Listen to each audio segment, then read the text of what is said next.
Boa tarde, pessoal, tudo bem? Começando mais um Drivecast aí. E hoje já estamos no episódio, se eu não me engano, como sempre, é 119, tá bom? Já chegamos ao episódio 119. E hoje também nós estamos com mais uma convidada muito especial da nossa comunidade brasileira aqui do Japão, que logo logo pedi para ela se apresentar. Porém, antes, como sempre, eu vou agradecer nossos patrocinadores, nossos apoiadores, né? Agradecer primeiramente aqui ao Açaí Motion, né? Acredito que todo mundo aqui no Japão já conhece, já ouviu falar pelo menos do Açaí Motion, mas se porventura alguém ainda não conhece, né, não ouviu falar, o Açaí Motion é um energético brasileiro, né, que ele é envasado aqui no Japão. Ele oferece não apenas o poder revitalizante das vitaminas do açaí, mas também a cafeína natural do guaraná e a cor vibrante da cenoura negra. Além disso, é formulado com redução de açúcar e é totalmente livre de proteína animal, tornando-se uma escolha ideal para crianças, atletas e idosos também, tá bom? Algumas características seria aroma de tutti-frutti, não contém taurina, é livre de glúten, extrato de açaí, né, no caso rico em vitaminas do complexo B, extrato de guaraná seria a fonte natural de cafeína, extrato de cenoura negra seria corante natural, perdão, baixo teor de açúcar, apenas 32 calorias a cada 100 ml. E dica de consumo, aprecie gelado, puro ou como base em drinks também. E segunda dica seria evite agitar antes de abrir, tá bom? Tu resta só apreciar o Açaí Motion, que é muito bom mesmo. Nesse verão bem geladinho fica melhor ainda. E então é isso, então agradecer o Açaí Motion como sempre, né? Agradecer o Santana, né, como sempre. Muito obrigado, perdão. E agora agradecer também o nosso apoio de mídia, né, que seria o Portal Guma, né? Agradecer ao Portal Guma. Se você quer ficar por dentro dos eventos da comunidade brasileira aqui do Japão, né, é só acessar a página deles, portalguma.com. Inclusive na página deles tem a parte do Drivecast também. Você pode estar acompanhando nosso trabalho por lá e também tem um Instagram deles, tá bom? É Portal Guma, isso, perdão. E então é isso, agradecer novamente ao Portal Guma, agradecer ao Cláudio Sugimoto, né, que é o responsável do Portal Guma. E agora agradecer também ao nosso outro patrocinador, que seria a BRJP Seguros, né? A BRJP Seguros oferece seguro de carro, seguro de moto, seguro para pet, seguro de vida, seguro saúde, seguro de casa, seguro de renda e seguro viagem. Não é só seguro.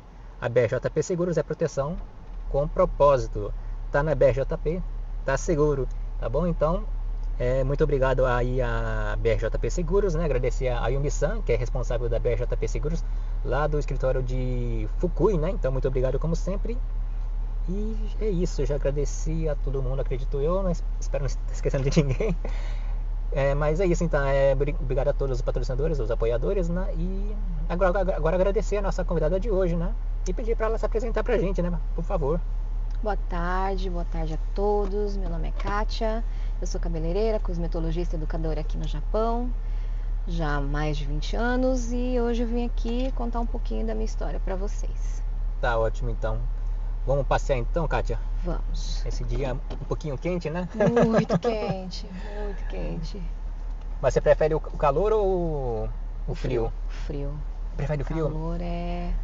O calor eu falo que eu não sou nada e nem ninguém. Não, mas acho que depois de muito tempo de Japão, eu tô preferindo mais o inverno ultimamente. Eu acho que eu sempre gostei. Eu tenho um pouco de irritabilidade com calor. Não sou muito fã do calor, não. Entendi. Mas assim, começando a nossa conversa hoje, né? A gente está se conhecendo pessoalmente hoje, né? Sim. Começando a sua história desde o começo mesmo. Você é de onde do Brasil, Kátia? Eu sou de São Paulo, Santo André, ABC Paulista. Já ouviu falar? Já ouvi falar. Sou de Santo André. Nascido em São Paulo, criado em Santo André. Entendi. Aí você sempre morou na região mesmo, de Santo André? Sim, sempre morei em Santo André, até vir pra cá. Nunca saí de Santo André. Morei um pouco no estado de São Paulo e basicamente acho que com 4 ou 5 anos eu fui para Santo André e de lá fiquei até vir pro Japão. Ah, tá. Até você vir pro Japão, você veio com quantos anos pro Japão, no caso? Eu vim com 23. Até que veio relativamente nova, né? Então, né? É aquela coisa, para uns nova, para outros já meio passadinha, mas acho que eu vim na hora certa, Vim na hora certa. Vim na hora certa. É importante, né?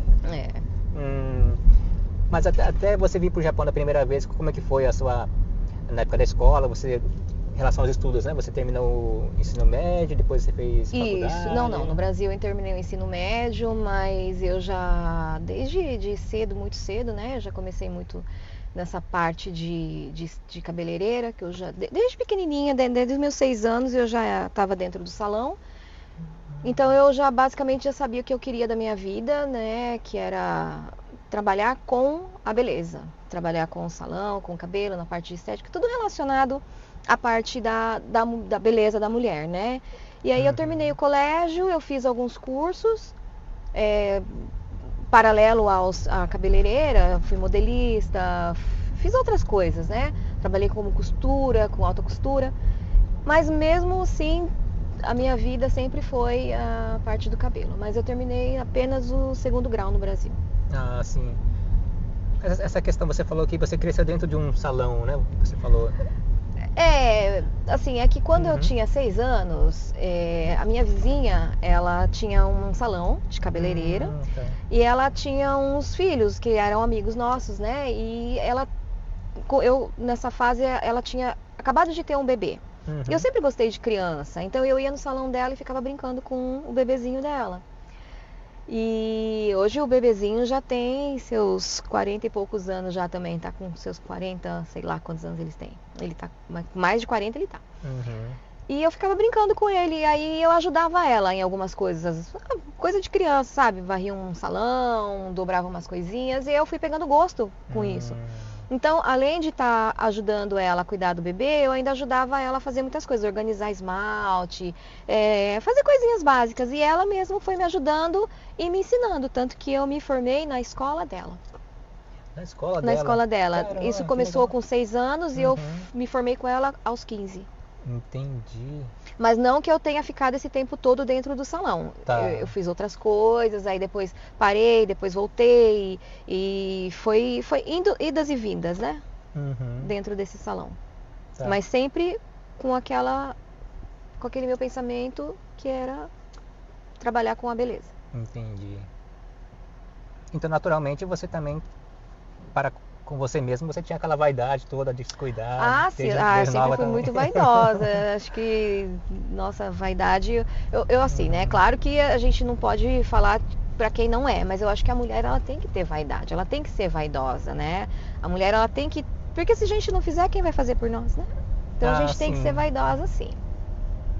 Eu acredito que, como você falou também, eu como homem falando, claro, mas assim, acho que a mulher tem que ter essa vaidade mesmo, né? Claro, tem vários níveis de vaidade, né? Então... Nada que não ultrapasse o limite, né? Porque a vaidade, ela é uma coisa legal sendo bem usada. Porque também tem a vaidade que extrapola um pouco, né? Certo. Tudo que é com cautela é bom. Exagerado é ruim pra tudo, né? Mas aí, na sua infância, você também teve aquela fase ou aquela questão de brincar na rua também? Muito. Era molecada. Na minha vila ali, onde a gente morava, onde eu morava, era só moleque, não tinha menina. Era só moleque. E nós somos na minha família somos em 4, né? Então somos 4 mulheres, 3 mulheres e um rapaz.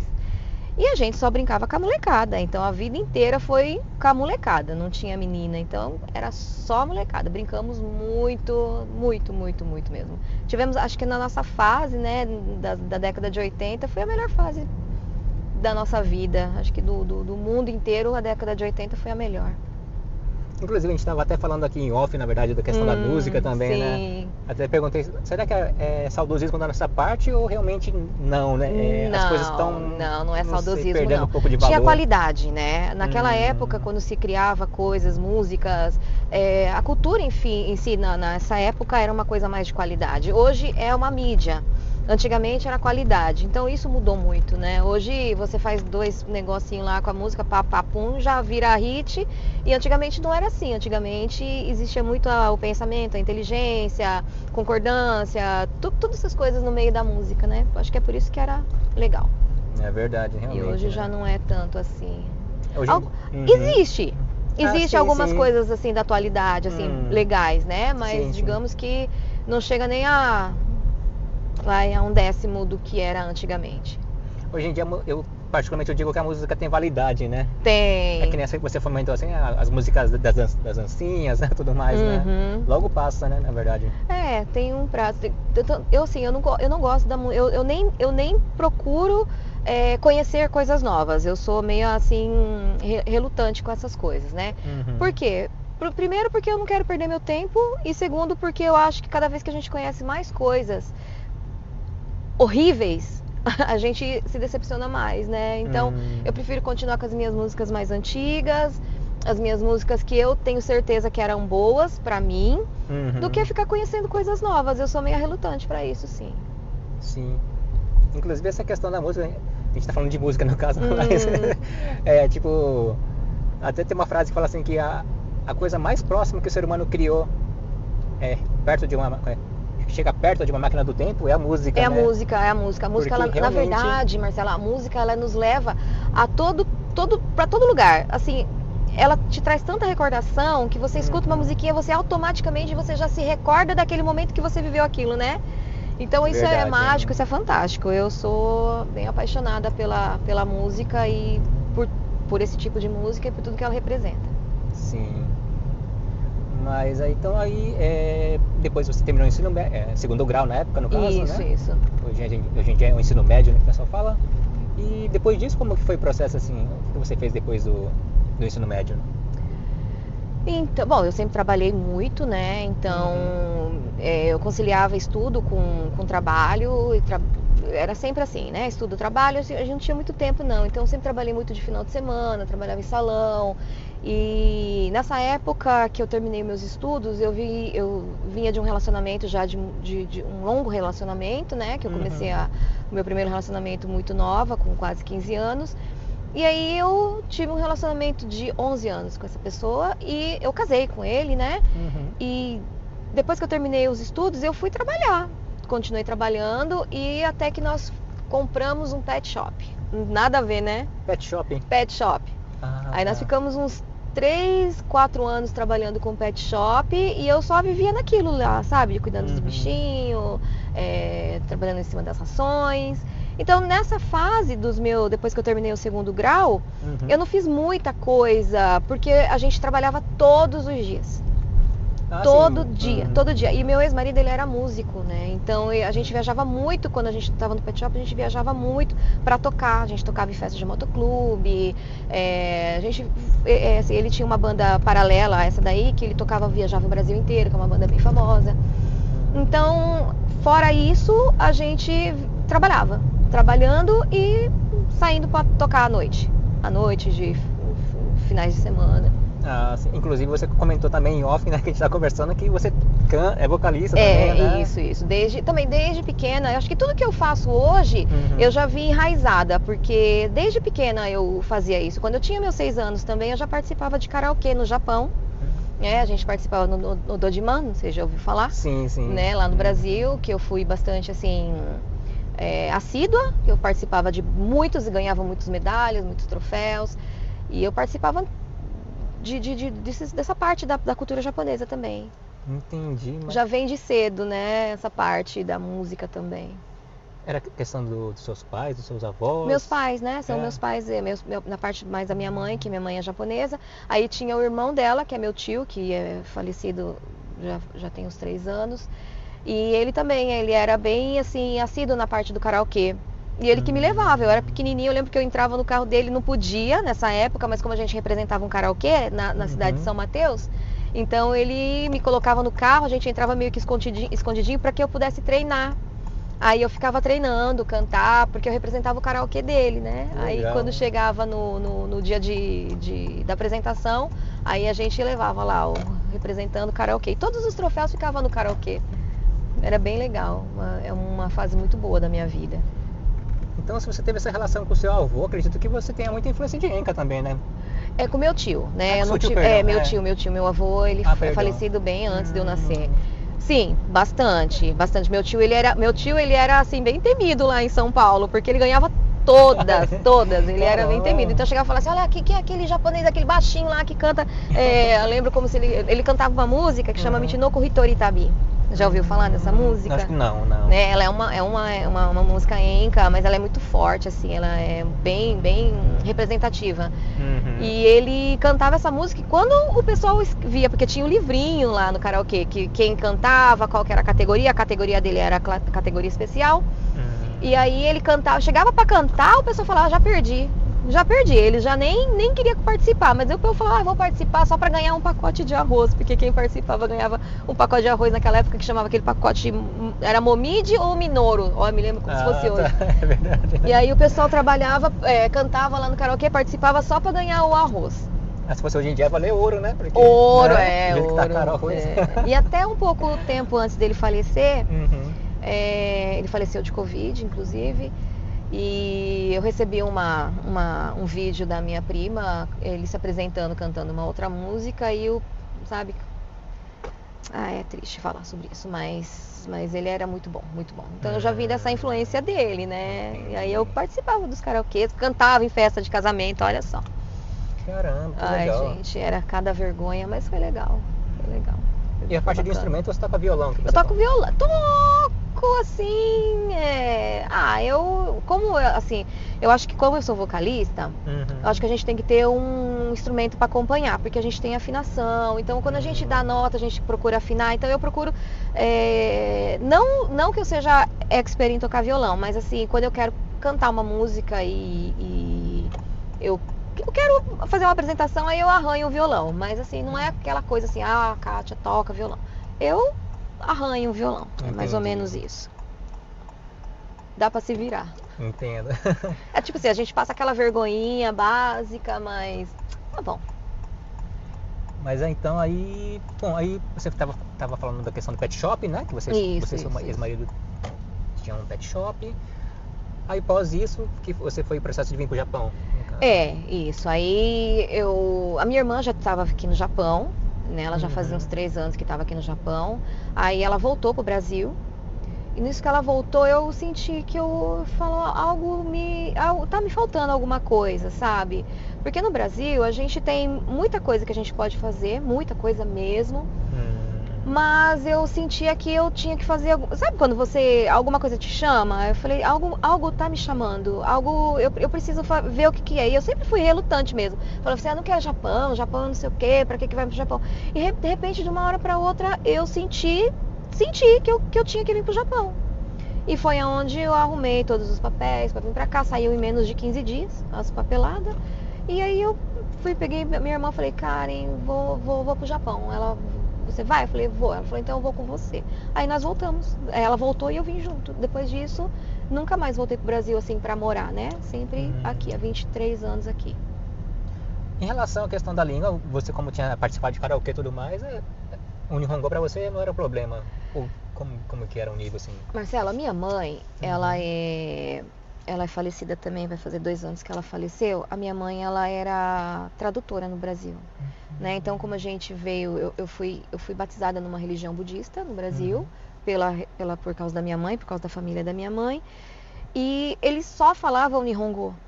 Entendi. Eles só falavam. A família da minha mãe só falava Nihongo. Tanto que todos os meus primos falam japonês, todo mundo. Mas eu não gostava. Eu nunca gostei de falar japonês. Nunca gostei. Por quê? Meu pai, ele é brasileiro. A minha mãe foi a primeira das filhas a casar com gaijin, né? Como são chamados no Brasil, gaijin. Então eles tinham muito preconceito com a gente. Então se a gente chegava na casa deles, eles só falavam Nihongo com a gente. Se a gente não respondia Nihongo, eles chamavam a gente de baka, davam uns croques na nossa cabeça. E na verdade eram uns 2, 3 tios que faziam isso, né? Eles tinham bastante preconceito com a nossa mistura, né? Porque nós éramos as gaijin da família. E hoje em dia existe isso ainda, viu? Não é coisa da gente, da nossa geração, não, de quase um meio século atrás, não. Existe isso ainda. E aí o que aconteceu? Eu vi aquilo e eu ficava com raiva. Porque eu pensava, a gente tá no Brasil, eles moram no Brasil, por que eu sou obrigada a falar japonês? Por quê? Não sou obrigada a falar japonês. E eu também não sou baka porque eu não sei falar japonês, eu não quero. E minha mãe, ela mal falava direito português. A minha mãe, ela falava tudo enrolado, sabe? Ela era uma bonitinha. Ela falava, Kátia, a mamãe fez nhoque fresquininho, pega bifa. Sabe quando o japonês fala tudo errado? Minha mãe era desse jeito. E ela falava assim, muito japonês. Ela conversava com os irmãos dela só em Nihongo, as amigas dela eram japonesas, só falavam japonês. E aquilo lá pra mim era tipo assim, como se estivesse espetando uma faca aqui no meu ouvido e eu nem queria saber. Então, quando eu cheguei no Japão, a gente sabia, sim, coisas bem antigas, que a gente falava o banheiro, né, que não era toire, era benjo, coisas assim, um pouquinho que eu entendia, eu falava, mas eu não tive muito contato com a língua, não tinha essa vontade, não era assim um kimochi meu aprender a falar Nihongo, nunca foi. Nunca foi, tanto que até eu fiz o Semongaku aqui, né? Eu estudei aqui, não estudei nem o Shogaku, nunca estudei aqui no Japão, mas eu tive que fazer o Semongaku por causa do salão, né? Porque para poder trabalhar aqui no Japão você tem que ser legalizada. E para você ser legalizada, você tem que fazer o Semongaku. É o único jeito, não existe outro jeito de você trabalhar no Japão como cabeleireira, barbeiro ou esteticista, sendo que você não tem o Semongaku. E chegou naquela fase, e agora? Cadê o Nihongo? Quem faz Semongaku é as pessoas que saem do coco, né? Então ela já vem estudando uma vida inteira para poder fazer o Semongaku, então eu parei nessa parte, né? Tanto que o Semongaku eram 2 anos e eu demorei 4 para passar, porque eu não passei na prova. Por 2 perguntas, na primeira vez eu não passei por 2 perguntas. E aí foi onde eu me dei Aí eu veio aquela fase assim, por que eu não estudei, né? Por que eu não aprendi? Mas só foi essa parte que eu me arrependi, mais nada. Então, eu acho que do Nihongo eu dei uma safada ali dessa parte. Em relação ao Semongaku, né? Tipo, português seria a escola técnica, escola profissionalizante? Então, é uma escola profissionalizante, é como se fosse uma faculdade que você tem que fazer aqui no Japão para você poder ter a legalização, né? Para você poder, pro Hokenjo te liberar a trabalhar. Mas no caso, o curso que você fez, era tudo ministrado em Nihongo mesmo? Tudo em Nihongo. Tudo, então, tudo kanji. Entendi. Tudo você... deu uma bugada aqui na cabeça. Não, foi terrível. Foi uma época muito ruim da minha vida, viu? Essa época que eu tive que estudar, que eu fui obrigada, na verdade, não foi porque eu quis. Assim, obrigada. Claro, ninguém colocou uma faca na minha barriga e falou, vai, né? Não foi isso.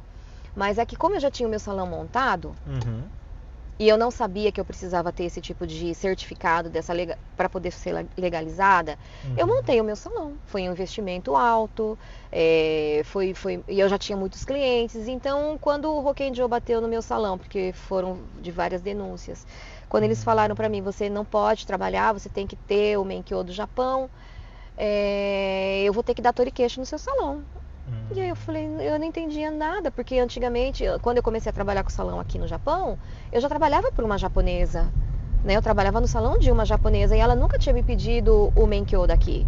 Ela falou, você tem diploma no Brasil? Eu falei, tenho. Ela falou, então tá bom, então vamos trabalhar. Eu era registrada, eu recebia tudo, pagava Jakai Hoken. Então, na minha santa ignorância, né, eu não imaginava que para poder abrir um salão aqui, você tinha que ter o Menkyo do Brasil, ou do Japão.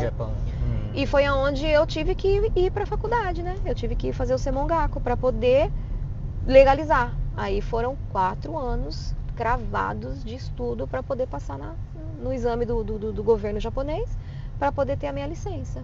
Tudo em Nihongo, tudo em kanji. Não tem nada em romanji, não tem nada em inglês, não tem nada em nada. É tudo em kanji. Você já imaginou você estudar química, física, anatomia,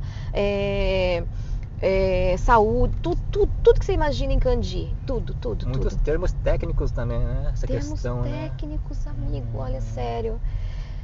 Olha, realmente. Eu bato palma para os japoneses, porque para entender tudo aquilo que eu não vou mentir, não seria hipócrita em falar que eu entendia tudo. Então eu pegava as coisas assim que o meu professor falava para mim, Kátia, isso aqui é importante, isso aqui é importante, isso aqui é importante.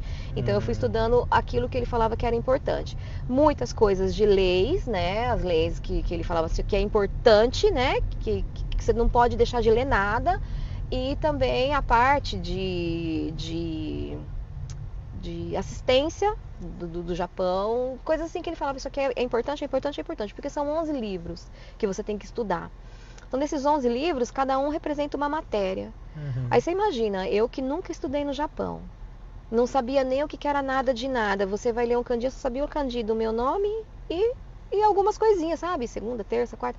E o restante você pega ali um livro, você tá parecendo que você começa a ler assim, você fala, meu Deus do céu, vou pular aqui do quarto andar. Minha vontade era isso, sabe? Era terrível, foi terrível. Foram 4 anos da minha vida, assim, que eu entrei em depressão, fui fazer tratamento psicológico, eu tinha meus filhos, eu tinha que cuidar dos meus filhos, era uma correria lascada, e assim, eu não podia trabalhar.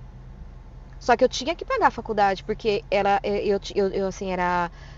tem 2 tipos de semongaku, né? Que você faz o semongaku presencial, que são de 2 anos, ou você faz a distância, que são de 3 anos. Quando eu fui me matricular na escola, o meu próprio professor falou assim, qual que é seu nível de Nihongo? Eu falei assim, nossa, sei lá, acho que uns 10%. Ele falou assim, você não vai passar. Ele falou isso pra mim, ele falou assim, você não vai passar. Aí eu falei, eu faço o quê? Ele falou assim, você vai ter que vir aqui. Aí eu tive que estudar 2 anos presenciais para poder passar. E ele foi assim uma pessoa que me ajudou muito, mas muito mesmo, porque ele traduzia as páginas para mim, ele grifava a parte que era mais importante, ele falava assim, ó, decora isso, aprende aquilo. E foi onde eu fui entendendo, sabe, todas as leis, tudo que acontecia, todas as coisas, todas as regras e tudo que a própria escola pedia pra gente fazer, porque a gente tem que fazer, depois que a gente termina o semongaku, a gente passou no semongaku, tá? Eu passei na escola. Só que eu tenho que passar pela prova do governo. Mesmo eu terminando o semongaku, mesmo eu passando, eu passei até com um pouco mais de pontos que muitos japoneses. Pra você ter ideia, eu não tava assim lá, eu não era a pior aluna da sala, eu não era dessa parte, eu me livrei. Mas eu tinha que passar na prova do governo, porque nada disso importa, você pode fazer 10 semongaku se você não passar na prova do governo. E quando eu fui fazer a prova do governo, que é o Kokashiken, você tem 2 provas. Você primeiro faz a prova prática, que é na modelo, né, na peruca lá, e você passa naquela prova prática e depois você faz a prova teórica, que é pra mim foi a prova pior, tanto que eu fui passar na 3ª prova. Não, na 4ª prova. E aí você tem que estudar aquilo ali para você passar, eram 50 perguntas. E bem na minha fase, do meu estudo, foi para 55, você imagina, né? Assim, é uma sorte, a sorte caiu, né, sobre mim ali naquela fase, e aí aumentou um livro. Se tivesse sido há 1 ano antes de eu fazer a prova, que era 50 perguntas, eu teria passado de primeira. Mas como aumentou a prova, as perguntas foram para 55, então por causa de 2 perguntas eu não passei. Olha que maravilha. Aí eu fiquei meio baqueada, sabe? Aí eu falei que eu não queria mais estudar, que eu não queria mais passar. Eu fiquei totalmente baqueada. E aí me bateu a depressão. Aí eu fui fazer o tratamento psicológico. Eu fiz quase 2 anos de tratamento da depressão. Até que eu passei. Quando eu passei, eu acho que foi um dos dias mais, assim, felizes da minha vida. Porque eu falei, pronto, agora sim eu tô livre das coisas que aconteceram até agora, né? Porque eu falo assim, sabe, Marcelo? Eu não posso julgar as pessoas por elas terem me denunciado. Porque realmente eu estava fazendo coisa errada. E se não fosse elas, eu estaria fazendo coisa errada até hoje. Então eu acho que tudo quando é coisa errada que vem pra você, você tem que transformar aquilo em uma coisa boa pra você. Então foi o que eu fiz. Já que faziam aquilo pra mim, que tipo, hoje a gente pensa, né, nossa, não pode ver a pessoa ali feliz, não pode ver a pessoa progredindo. Mas eu pensava, hoje em dia eu penso assim, eu estava construindo um castelo num terreno de areia, sabe? E eu falo isso pra muitas pessoas assim que hoje vêm conversar comigo. Falo assim, gente, a gente tem que construir coisas em concreto. Não adianta a gente querer construir em terreno que é de areia, porque a gente vai afundar. Se você faz uma coisa errada hoje, você vai afundar. Se você não tiver um discernimento, se você não tiver uma força de vontade, ou se você não tiver uma garra para você poder construir o seu castelinho ali, ele vai afundar. E era o que estava acontecendo comigo, entende? Eu estava construindo coisas, eu estava na minha cabeça, na minha percepção, eu estava evoluindo, mas começando pelo lado errado. Eu estava errada, eu tinha que entender que eu estava errada. Porém, quando aconteceu isso comigo, era na ignorância, porque eu não sabia que eu precisava disso. Entendo. Eu não sabia. Hoje já é diferente. Hoje as pessoas que trabalham com isso, elas já sabem que elas não podem. E mesmo assim, as pessoas, elas insistem em construir esse castelinho em terreno de areia. Uma hora vai cair. Então, muitas pessoas, elas me ligam, né, para buscar informação, porque fala que é difícil você fazer o Semongaku. Não, é difícil, não é fácil. Mas até eu que fui para a escola, fui para o Semongaku com 40 anos, uma pessoa de 20, 25 e pouco não vai conseguir? Vai, não vai? Sim. A pessoa vai conseguir, então é só a pessoa querer. Como eu fiz, né? Como eu quis. É o que eu sempre quis fazer. A minha vida sempre foi trabalhar com cabelo, com salão. Como que eu ia deixar isso passar? Eu não ia deixar passar. Então foi onde eu ergui as manguinhas aqui, levantei a cabeça e falei, bora, vamos ver o que dá. E pensei muitas vezes em desistir, mas muitas vezes mesmo eu chorava. Nossa, era terrível. Foi uma fase muito ruim da minha vida. Mas hoje eu vejo que valeu a pena. Hoje eu sinto que todo o meu esforço foi válido e hoje eu tô comecei a colher, né, os frutos do que eu plantei.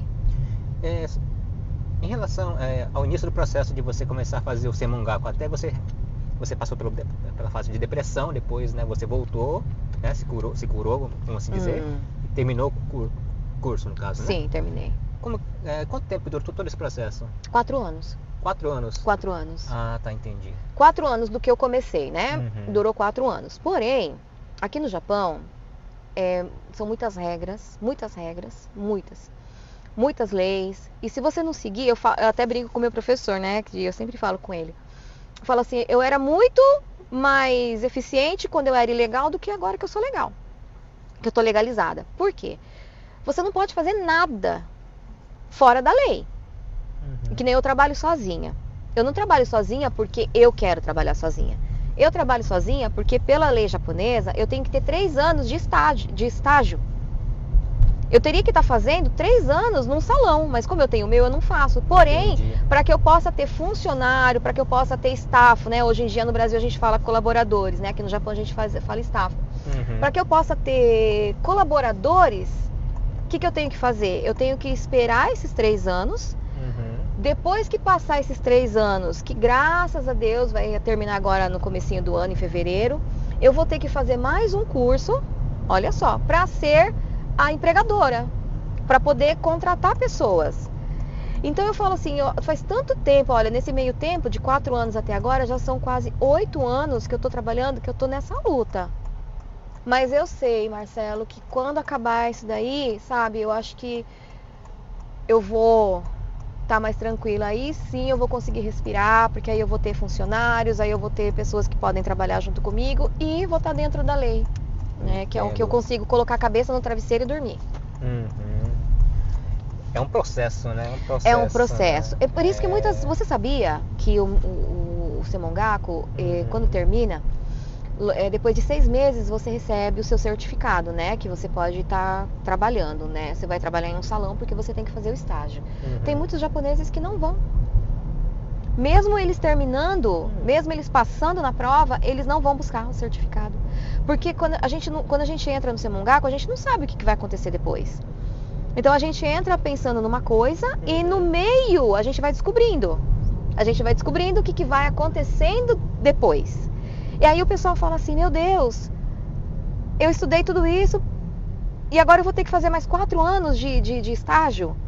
E assim, a garotada, que geralmente são as garotadas de 18, 20 anos que terminam o Semongaku, eles falam assim, eu vou ficar recebendo 120 mil por mês, trabalhando tanto que eu trabalho de final de semana, por quê? Então eles não pegam nem o diploma deles. Entendi. Nossa, mas fora o processo do curso, dos estudos, ainda tem esse processo ainda de você no começo ter esse salário pouquíssimo. Né? Aí você no começo, você fica varrendo salão, você fica dobrando toalhinha, você vai lavar um cabelo, você não mexe diretamente com o cabelo, porque aqui no Japão é totalmente proibidíssimo uma pessoa que não tem o menkyo tocar no cabelo de outra pessoa. É crime, não pode. Tanto que os estudos aqui no Japão é assim, você só faz em cima de modelos de peruca, aqueles, a gente chama de wig, né, que é as cabecinhas. Você não faz treinamento em cima de pessoas. Entendi. Não pode, de jeito nenhum. É proibido. E aí você vai fazer o quê? Você vai estudar no salão. Aí o tenchô do salão que vai te ensinar. Porque a gente, dentro do Semongaku, a gente não aprende a trabalhar com cabelo. Dentro do Semongaku, a gente aprende a tirar o menkyo. Mas trabalhar com cabelo, não. Porque assim... Porque assim, quando as pessoas, elas acham, eu também achava, que quando você vai fazer um Semongaku de Byoshi, que é o de cabeleireiro, você vai fazer somente de cabeleireiro. Mas não é, a gente faz de cosmetologia. E a cosmetologia é assim, vamos dizer que você queira se matricular no Semongaku. Só que o seu negócio não é de cabelo, o seu negócio é estética. Então você tem que aprender a mesma coisa que eu aprendi para trabalhar com cabelo para estética. Então ali eles vão te ensinar a tirar o menkyo para você poder dar seguimento naquilo que você quer. Eu fui, lógico, para a parte do cabelo, mas tem clientes que foram para a parte dos cílios, amigas, né, que estudaram junto comigo, que foi para a parte da estética. Então não é somente para o cabelo.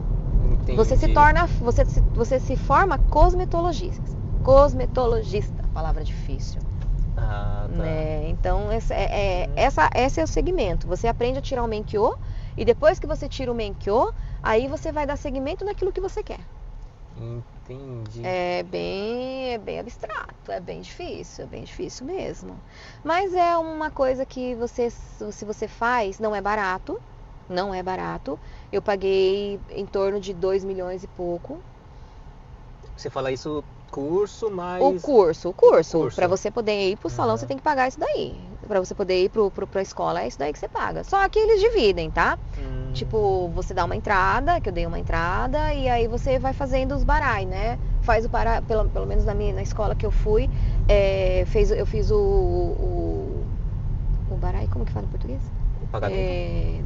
Não é... Barai? O parcelamento, né? Tá. O parcelamento da escola. Mas você pode fazer Entendi. parcelamento do banco. Tem coisas que você pode estar fazendo para você poder estar pagando. Pra mim foi super, super tranquilo. Hoje em dia, ou mesmo na época, existe algum incentivo do governo, alguma coisa ou não?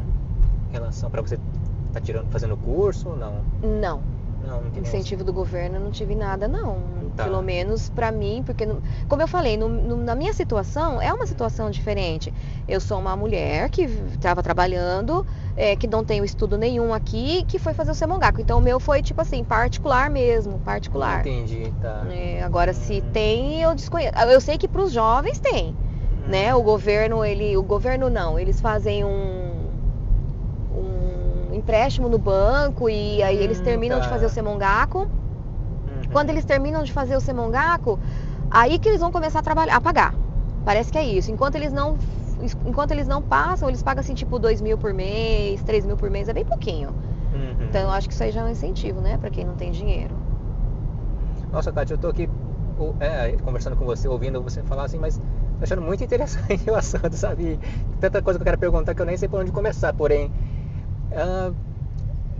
tipo, questão de, eu já ouvi falar, né, pelo menos, você vai manusear tesoura ou objetos cortantes, né? Tem essa questão também, né? Sim, não pode. Assim, para você poder trabalhar com isso, você tem que passar pelo Semongaku. Por quê? Porque aqui no Japão, ele entra como arma branca. Arma branca, né? Arma branca. Então, ele entrando como arma branca, se você manuseia qualquer coisa, qualquer instrumento, tesoura, navalha, alicate, qualquer coisa que entra, você tá ilegal. Aí eles são bem que bichi, tanto que ultimamente todo mês tá sendo preso pessoas com salões ilegais.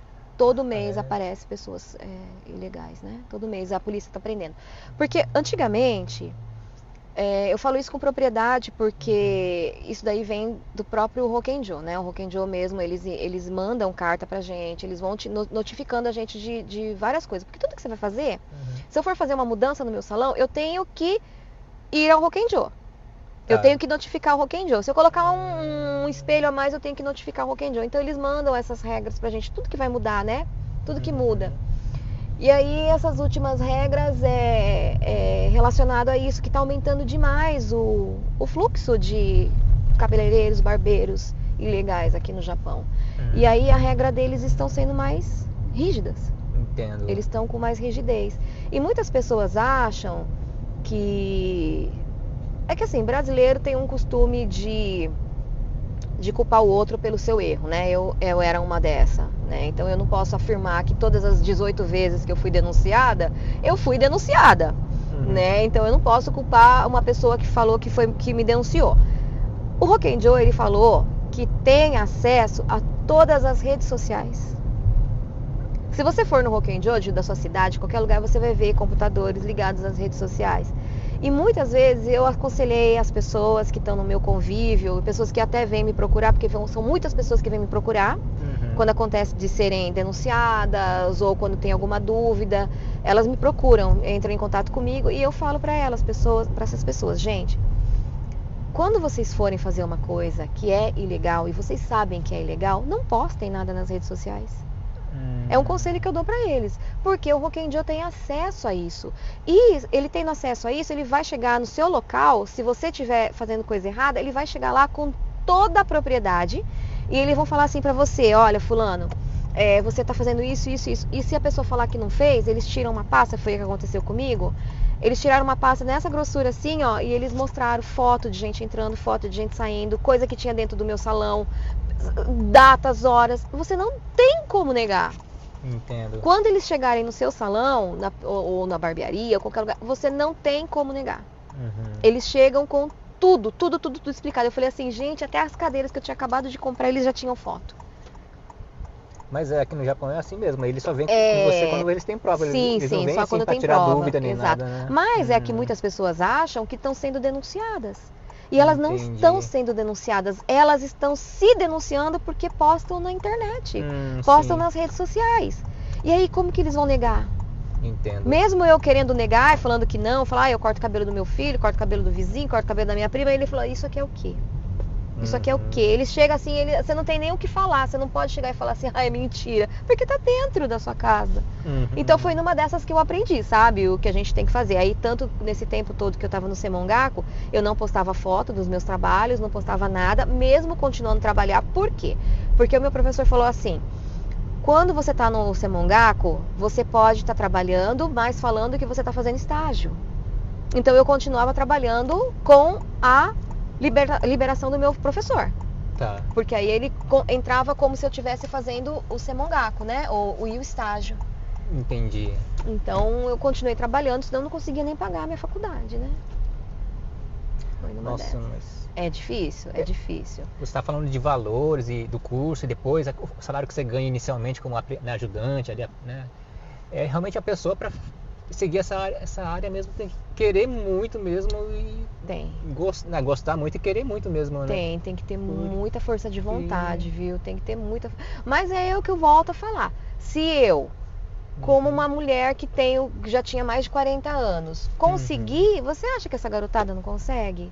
Eu com 3 filhos, sabe? Morando numa cidade, trabalhando em outra, conseguia. Por que as pessoas não conseguem? Conseguem sim. Tem que ter um pouquinho de força de vontade, né? Consegue. Todo mundo consegue. É que nem eu falo, conversando com vários convidados, com vários profissionais, enfim, né? É a questão do processo, né?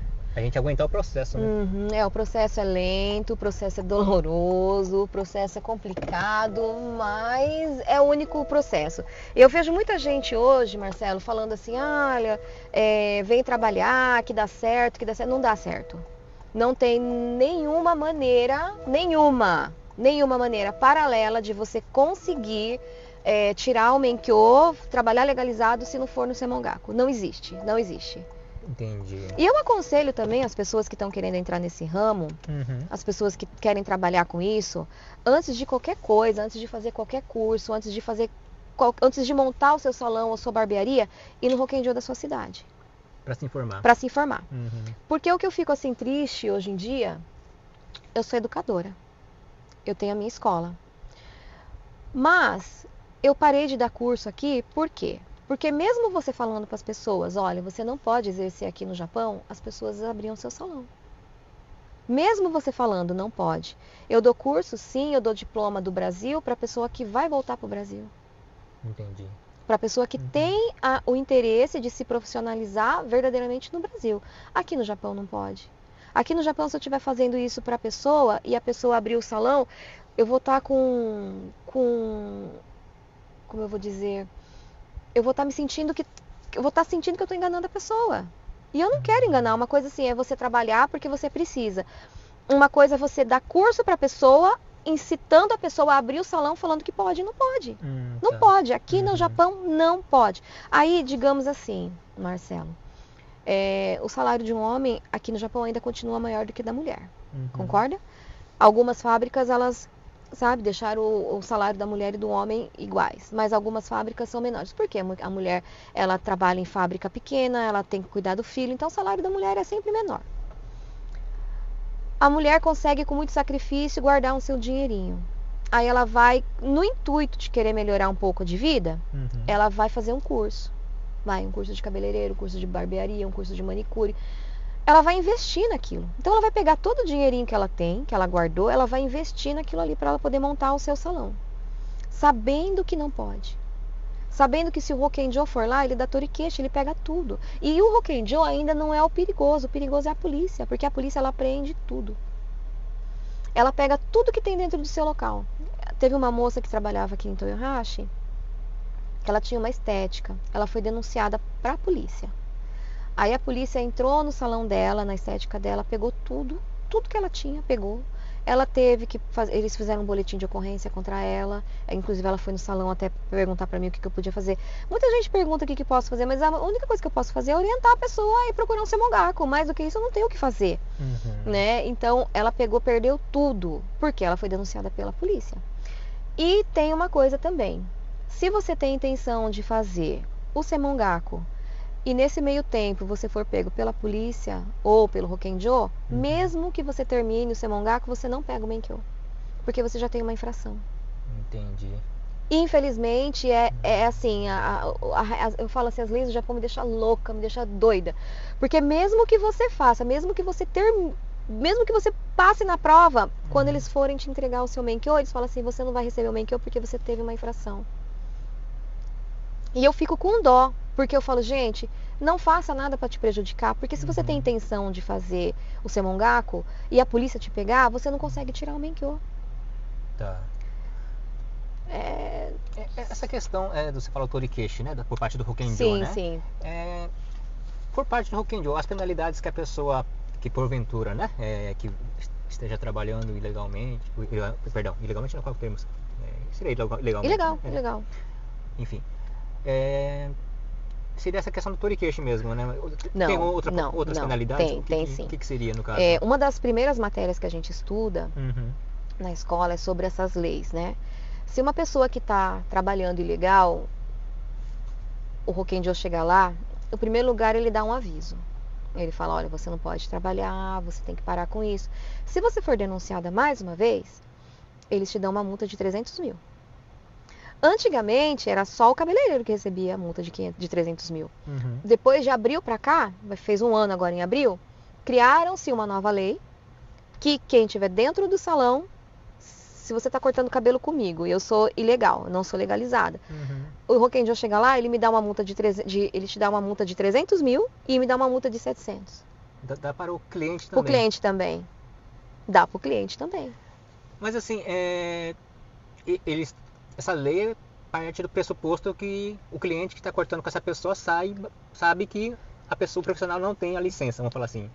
Seria isso? Sim, então, assim, eu não sei sobre isso daí, mas eu sei assim. Aqui no Japão, você pode reparar, todos os comércios, eles têm o menkyo dentro do comércio. Certo. Tem que estar na porta. Então, a partir do momento que você entrar naquele local, você tem que observar aquilo ali. Se tem. Se não tiver, eles são ilegais. Trabalhar dentro de casa não é legal. Todos os lugares que você for, salão, barbearia, tudo que você entrar e for dentro de um apartamento, não está legalizado. Não é legal. Porque o Rokenjo não libera dentro de apartamento. O Rokenjo não vai te liberar para você poder trabalhar dentro de apartamento. Você tem que ter um comércio, porque é tanta coisa. Para você poder fazer um salão, você tem que mandar o mapa do local, o Rokenjo. Você tem que apresentar todinho. O Rokenjo tem que ir na sua casa, ele tem que liberar você trabalhar. E é muita coisa, detalhe, assim, tipo assim, se tem uma muretinha ali de 1 metro, eles não aceitam, tem que ter de 1,20 m. Por exemplo, essa questão da mureta, por qual motivo seria essa questão? Porque o cliente não pode ter o contato com quem está cortando. Tem que ter uma sala de espera. Ah, tá, E quem está cortando. Por quê? Porque eles falam que representa algum perigo. Pode cair alguma coisa. Eu falei, nossa, voa 1 metro e pouco, né? Mas é a regra deles, tem que ter. Então tem que ter uma separação entre o cliente que está cortando e o cliente que está esperando. Certo. Não pode ter as duas coisas no mesmo lugar. Então, você acha que eles vão liberar dentro de um apartamento? Não libera. Entendi. Não libera. Então, todo mundo que trabalha dentro de apartamento ou que trabalha numa kitnet, essas coisas, já sabe que não tem legalização. Não tá legalizado. Entendi. É difícil, né? É muito difícil. Bem complicado. Porque aqui no Japão o que eu vejo assim no caso o japonês que eu vi pelo menos, né? A casa deles é em cima, embaixo eles constroem né? Constrói, porque são duas deles, entradas. Né? Tem que ter duas entradas para você poder trabalhar aqui certinho no salão. As duas entradas é assim, ela não pode estar conjugada. Entendi. Ela tem que estar, tem que ser uma bifurcação. Você tem que estar uma entrada para o salão e uma entrada para casa. Se as duas estiverem juntas, se o seu filho e o seu cliente tiverem que entrar junto, eles não podem, eles não liberam. Caramba, é bem rigoroso. É bem rigoroso. Olha, pra você ter ideia, há uns anos atrás, no meu salão, eu tinha, né? Meu salão é grande, então eu tinha manicure, tinha massagista, depilador, tinha essas coisas. Quando o Rock&Joe foi a primeira vez no meu salão, ele falou assim, olha, você não pode estar trabalhando com massagem aqui. Eu falei, por quê? Ele falou assim, porque não tem entrada. Você tem que ter uma entrada somente para a área de massagem. Entendeu? Então eu tenho que abrir uma porta no meio do meu salão para poder entrar para massagem. De tão complicado que é. Realmente, né? É muito difícil, é muito complicado. Por isso que eu falo, sabe, você ser ilegal no Japão dá mais certo do que você ser legalizada. Pelo menos se você é ilegal, você faz tudo do jeito que você quer, você contrata um monte de funcionário, e aí se o Rock&Joe chegar e você resolve o que você faz. Mas você ser legalizada, você tem que estar ali, ó, na linha, na risca com eles. Porque senão, qualquer coisinha é um motivo de você levar suspensão. Eles podem pegar o meu menkyo. Eles podem me dar torikeshi no meu menkyo. Eu não sou absoluta no Japão. Qualquer coisinha que eu faço, eu tenho que prestar conta com eles. E a gente tem que passar por exames psicológicos, sabia? Exame de saúde a gente tem que fazer. Tem que fazer, né? Pra gente poder trabalhar aqui no Japão. Aí você imagina. Porque a pessoa trabalha com uma arma branca, né? Então... Então, a arma branca é uma coisa assim, né? Que eles visam muito. Realmente. E eles batem muito nesse assunto. Tanto que uma dos exames que a gente faz é o exame ai, como que é o nome? De desinfecção das coisas. Ah, tá. Entendo. Então, antes da gente começar o teste prático, a gente faz, dá mais ou menos uns 5 minutos para você poder arrumar tudo direitinho, poder limpar todos os instrumentos. Antes da gente poder fazer a prova prática, a gente tem que fazer esse teste. Eles visam muito isso. Aí a gente tem que estudar sobre a lavagem da toalha, a desinfecção dos instrumentos, a limpeza, tudo. Aproveitando essa questão da toalha, qual que seria a regra do manuseio com a toalha, vamos falar assim, né? Então, a toalha ela tem que ser lavada com água bem quente. Quando não é água bem quente, você, no caso, eu uso a secadora, né? E tem os produtos que você pode estar usando, que é o cloro. O cloro também ajuda a tirar as bactérias. E a água quente. Tá. A desinfecção das toalhas, né? A desinfecção não, como que fala? Não é desinfecção, meu Deus. Como que é o nome? Qual que seria mesmo? Você tem que esterilizar? Esterilização, exatamente. É isso aí. Tem que esterilizar. É assim mesmo dos instrumentos, né? Entendi. Mesmo que você tenha a cabine, né? Que a gente chama de autoclave, você tem que passar etanol nos produtos, você tem que colocar na água bem quente. Só que assim, pra gente que trabalha com cabelo, se você colocar a tesoura na água bem quente, ela acaba perdendo fio. Então eu prefiro passar o etanol, limpar tudo certinho e colocar na autoclave, que aí desinfecta tudo. Você falando tudo isso, assim, eu vou em salão, né? Salão não digo, salão, né? Mas pra cortar cabelo, né? Eu não tenho muita vaidade com cabelo, mas enfim, eu vou nesses mais baratinhos mesmo, né? Mas assim, até onde eu vejo assim, eu não tenho tanto cuidado assim não, na verdade, né? Na prática, né?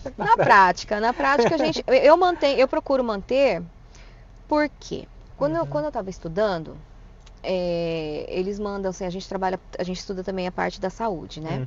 E o meu professor falou que há 4 anos atrás, o índice de doenças contagiosas aumentou mais de 50%. Tá. Então hoje eu parei de usar navalha. Eu não uso mais navalha, mesmo que eu uso a navalha descartável. Mas o que acontece? A gente nunca sabe a índole da outra pessoa. Eu não conheço a índole das outras pessoas. E eu, por experiência própria, que eu já tenho 31 anos de cabeleireira, eu já vi muita gente falar, aconteceu isso comigo, foi você. Não foi. Eu tiro foto do antes, eu tiro foto do durante, eu tiro foto do depois. Então eu mostro pra pessoa, não foi isso aqui. Então, para não acontecer esse tipo de coisa, eu prefiro descartar. Então eu uso outros métodos, né? Eu uso navalha digital, eu uso coisas assim que não é cortante. Por quê? Para não correr esse risco. Tá. E mesmo sendo legalizada. Agora, eu falo para muitos clientes minhas, eu falo assim, gente, nunca deixe passar uma navalha no seu filho. Nunca, na criança. Nunca deixe passar uma navalha. Por quê? Você não sabe quem está manuseando, você não sabe se essa navalha foi trocada, e você não sabe que o seu filho ele pode mexer. Né, realmente. Se seu filho mexe, tá passando aqui, você já cortou o cara, a pessoa, isso aqui é muito fininho. Então, é uma coisa que eu sempre falo para minhas clientes, que vai levar os filhos em outros lugares. Nunca permita que passe uma navalha na pessoa. Nunca. Esses japoneses que trabalham assim hoje em dia, que cortam, talvez você não veja. Mas eles já têm todo um esquema deles, né? Talvez eles não fiquem mostrando para você, mas eu duvido que eles usem a mesma navalha em você.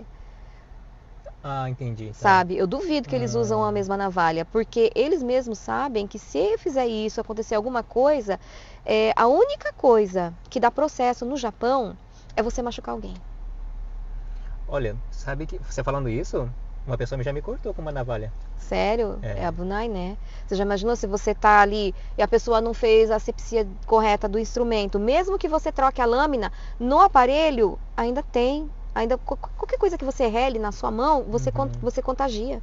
Por isso que eu nunca mais usei navalha. Eu não me sinto preparada para trabalhar com navalha em pessoas que possa passar alguma coisa para outra. Eu não me sinto preparada. Então eu uso outros equipamentos. Eu compro equipamentos caríssimos para que não tenha que passar navalha.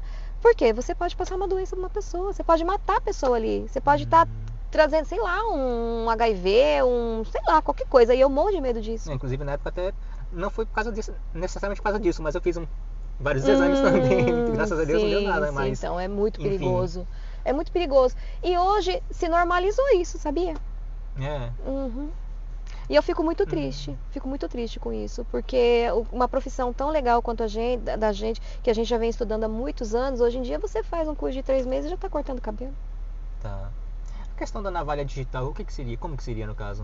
A navalha digital, hoje você pode até encontrar na farmácia. Ela não é tão eficiente quanto a navalha, que corta, mas ela tem uma pilha e ela tem a cabecinha bem fininha assim, né? A cabeça, ela é tipo é um barbeador, mas ele é digital. É tipo uma maquininha e você passa. Eu não tenho como te falar agora aqui como que é, mas ela é digital. Você põe em pilha e ela tira bem rentinho a pele. Caramba, bem rentinho. E também tem as clippers, né? Tem os shaves que você passa, que também é igual como se faz a barba. Perdão, essa navalha digital, ela tem ela tem formato de navalha mesmo ou é mais um barbeador, como você falou antes? Ela parece a ponta de uma navalha. Tá. Ela só não faz assim, né? Mas ela parece a ponta de uma navalha. Ela é como se fosse uma caneta que você passa assim. E dá pra, que nem no caso do homem, dá pra fazer a barba, por exemplo, normal? Tudo dá pra fazer. Eu faço do meu filho, eu tiro a barbinha do meu filho. Interessante, vou procurar É bem legal, depois. procura, porque ela não é perigosa e qualquer um pode passar. Qual que é o valor mais ou menos, só pra ter uma ideia? Ó, eu compro a profissional. A profissional ela tá em torno de uns 4 mil. Não é caro, não é caro, não é caro. E eu uso muito, né? Então, como eu uso muito, então eu troco sempre, sabe? De 2 em 2 meses eu tô trocando. Mas vocês que compram, é bem legal, é bem bacana. Legal. Meus clientes gostam, eles falam assim, Kátia, compra pra mim. Eu compro. Olha que bacana, compra. Aí tem uns que vem com setinho. Aí vem a navalha, aí na ponta dá pra você tirar a sobrancelha, dá pra você tirar o pelinho do nariz, é bem bacana. Vou procurar mesmo. Procurem vocês, usem vocês também, parem de usar navalha, que navalha traz bastante complicação. Deixa eu só ver aqui o pessoal da live, quem que passou aqui. A Marguinha e a Mane. Inclusive, boa tarde, Marguinha, tudo bem? Inclusive, esqueci de falar no começo da live, né? Agradecer a Marguinha e a Mane, né? Que permitiu a nossa conexão hoje, né? Obrigada, Kátia, né? obrigada, gatona. Obrigada. Yu, boa tarde, Yuki, tudo bem? Giovanna Yoshimoto Miki, boa tarde. Sati Masaoka, boa tarde. Doidinho do Ceará, no Japão, boa tarde.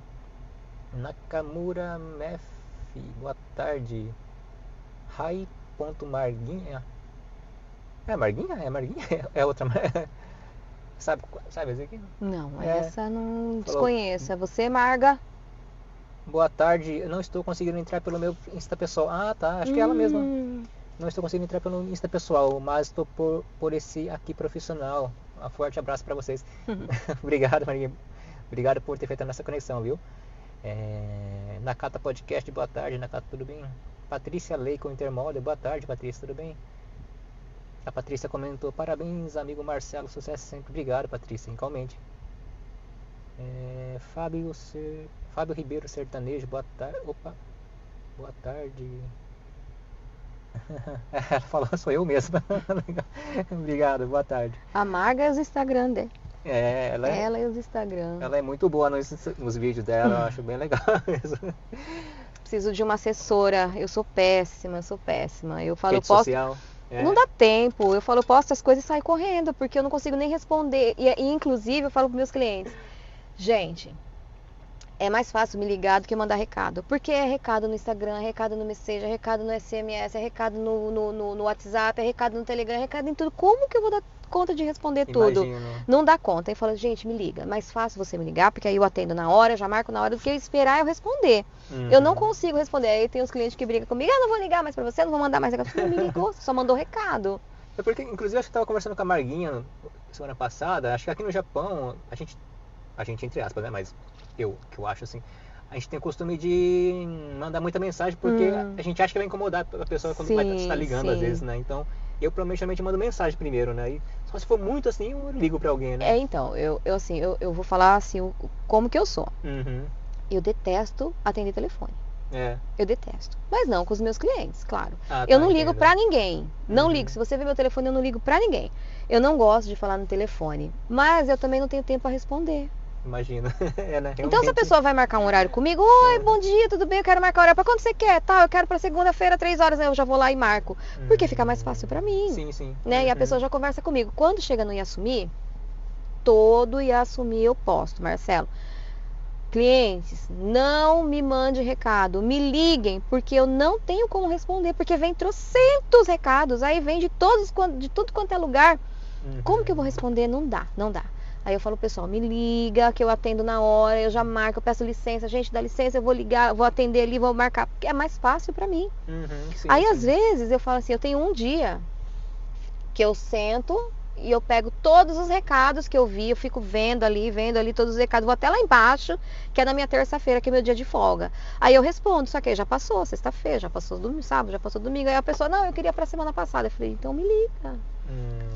Se mandou um recado pra mim e vê que eu não respondi no mesmo dia, me liga, é mais fácil. Muito mais fácil. Tá ótimo. Vai ficar mensagem pros clientes aí. Me liguem, gente, me liga que é mais fácil do que mandar recado. Tá ótimo, Kátia. Eu vou pedir licença para você. Eu vou novamente agradecer nossos patrocinadores, tá bom? Nossos apoiadores. Então, agradecer novamente aqui aos patrocinadores. Agradecer primeiramente ao Açaí Motion aqui. Muito obrigado ao Açaí Motion, como sempre. Acredito que aqui no Japão muita gente já conhece, ou já ouviu falar pelo menos. Mas se porventura ainda não, o Açaí Motion é um energético brasileiro, né? Que ele é envasado aqui no Japão. Ele oferece não apenas o poder revitalizante das vitaminas do açaí, mas também a cafeína natural do guaraná e a cor vibrante da cenoura negra. Além disso, é formulado com redução de açúcar e é totalmente livre de proteína animal, tornando-se uma escolha ideal para crianças, atletas e idosos também.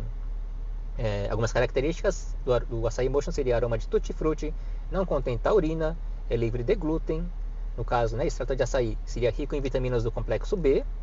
No caso, o extrato de guaraná seria fonte natural de cafeína, extrato de cenoura negra seria corante natural e baixo teor de açúcar, apenas 32 calorias a cada 100 ml. Dica de consumo, aprecie gelado, puro ou como base em drinks. Outra dica seria, evite agitar antes de abrir, tá bom? Do resto é só apreciar o Açaí Motion, que é muito bom mesmo. Muito obrigado então ao Açaí Motion, obrigado ao Santana, que é o responsável do Açaí Motion, né? E agora agradecer também nosso apoio de mídia, né, que seria o Portal Guma, né? Agradecer ao Portal Guma, né, que Inclusive tem na página deles, portalguma.com, tem a parte do Drivecast também, você pode estar acompanhando nosso trabalho por lá. E tem o Instagram deles, que seria o Portal Guma, tá bom? Então, muito obrigado ao Portal Guma e obrigado ao Claudio Sugimoto, né, que é o responsável do Portal Guma. Muito obrigado. E agora agradecer também ao nosso outro patrocinador, que seria a BRJP Seguros, né? A BRJP Seguros oferece seguro de carro, seguro de moto, seguro para pet, seguro de vida, seguro saúde, seguro de casa, seguro de renda, seguro viagem. Não é só seguro, a BRJP Seguros é proteção com propósito. Tá na BRJP, tá seguro. Então, é só falar com a BRJP Seguros, tá bom? Muito obrigado então a Yumi-san, né, que é responsável do escritório lá de Fukui-ken, né, da BRJP Seguros. E é isso, muito obrigado a todos os patrocinadores, nossos apoiadores, né? E é isso. Deixa eu ver aqui, tá. Ainda tem bastante tempo, tem mais tempinho ainda. Conversar bastante ainda. Então. Aqui tá bom que tá na sombrinha aqui, né? Acho que eu vou ficar por aqui mesmo. Aqui tá bonito. Aqui, esse parque aqui é bem bonito. É bem bonito aqui mesmo, né? Aqui tem umas imitações de pirâmide, é bem gostoso aqui. Ah, sim. Nossa. Kátia, mas assim, todo esse cuidado, né? Toda essa fiscalização, né, que o Hokenjo tem em relação a essa parte, né, de quer trabalhar com salão, enfim. Será que, não sei se você tem conhecimento, será que em relação a outras coisas também eles são tão rigorosos assim também? Ou é mais em relação a essa questão do salão, de quem trabalha com salão? Não, é rigoroso, é bem rigoroso. Porém, você não precisa fazer uma faculdade para poder fazer as coisas, né? Que nem, tipo, para você tirar o kobutsu de comida, para você poder trabalhar com loja, você não precisa fazer a faculdade.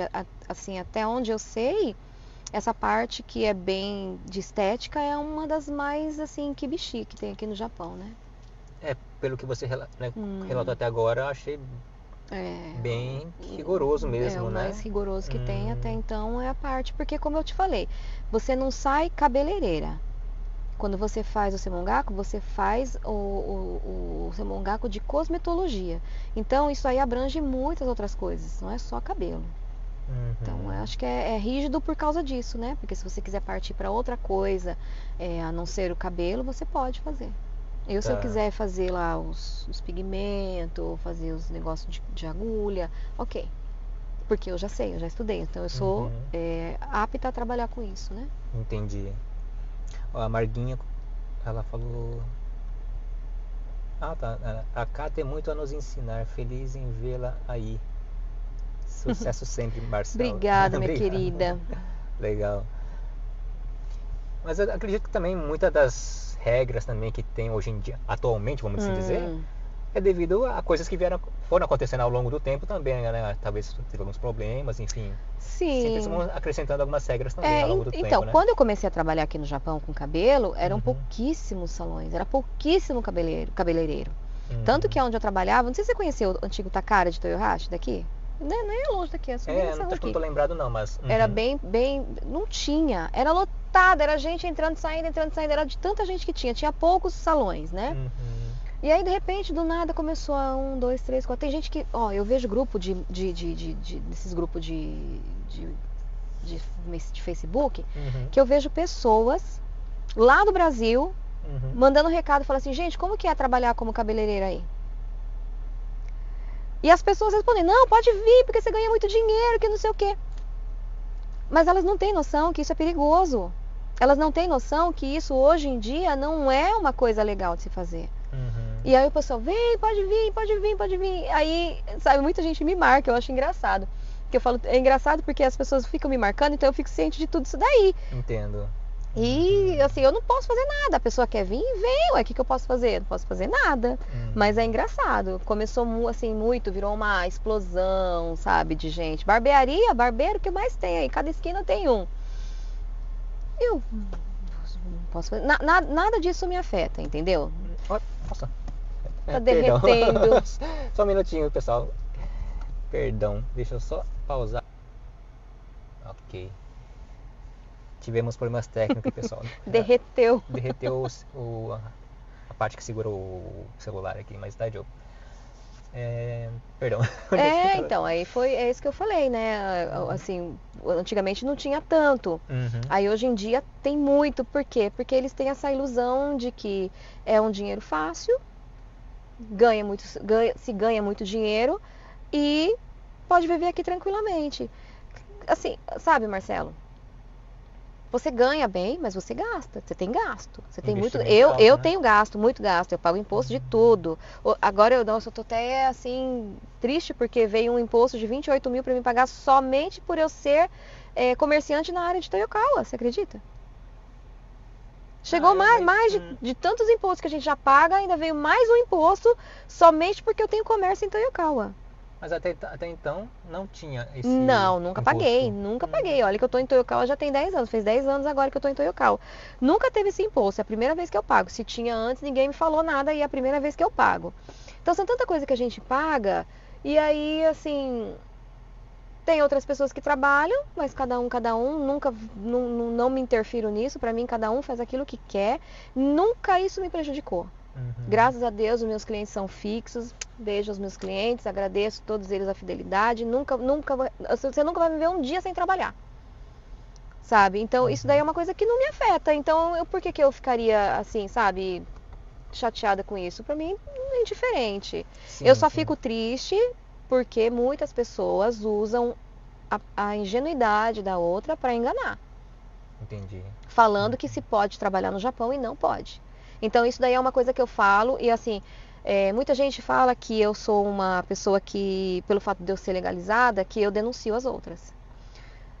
A gente não pode mandar no pensamento das pessoas, né? Mas cada cabeça sua sentença e a minha é tranquila. Jamais vou fazer isso porque não me prejudica em nenhuma parte. Nunca me prejudicou em nada, então eu não tenho por que fazer isso. Do mesmo jeito que eu sofri quando eu fui denunciada com 3 filhos pequenos, o meu menino mais novo tinha 2 anos e pouco, né?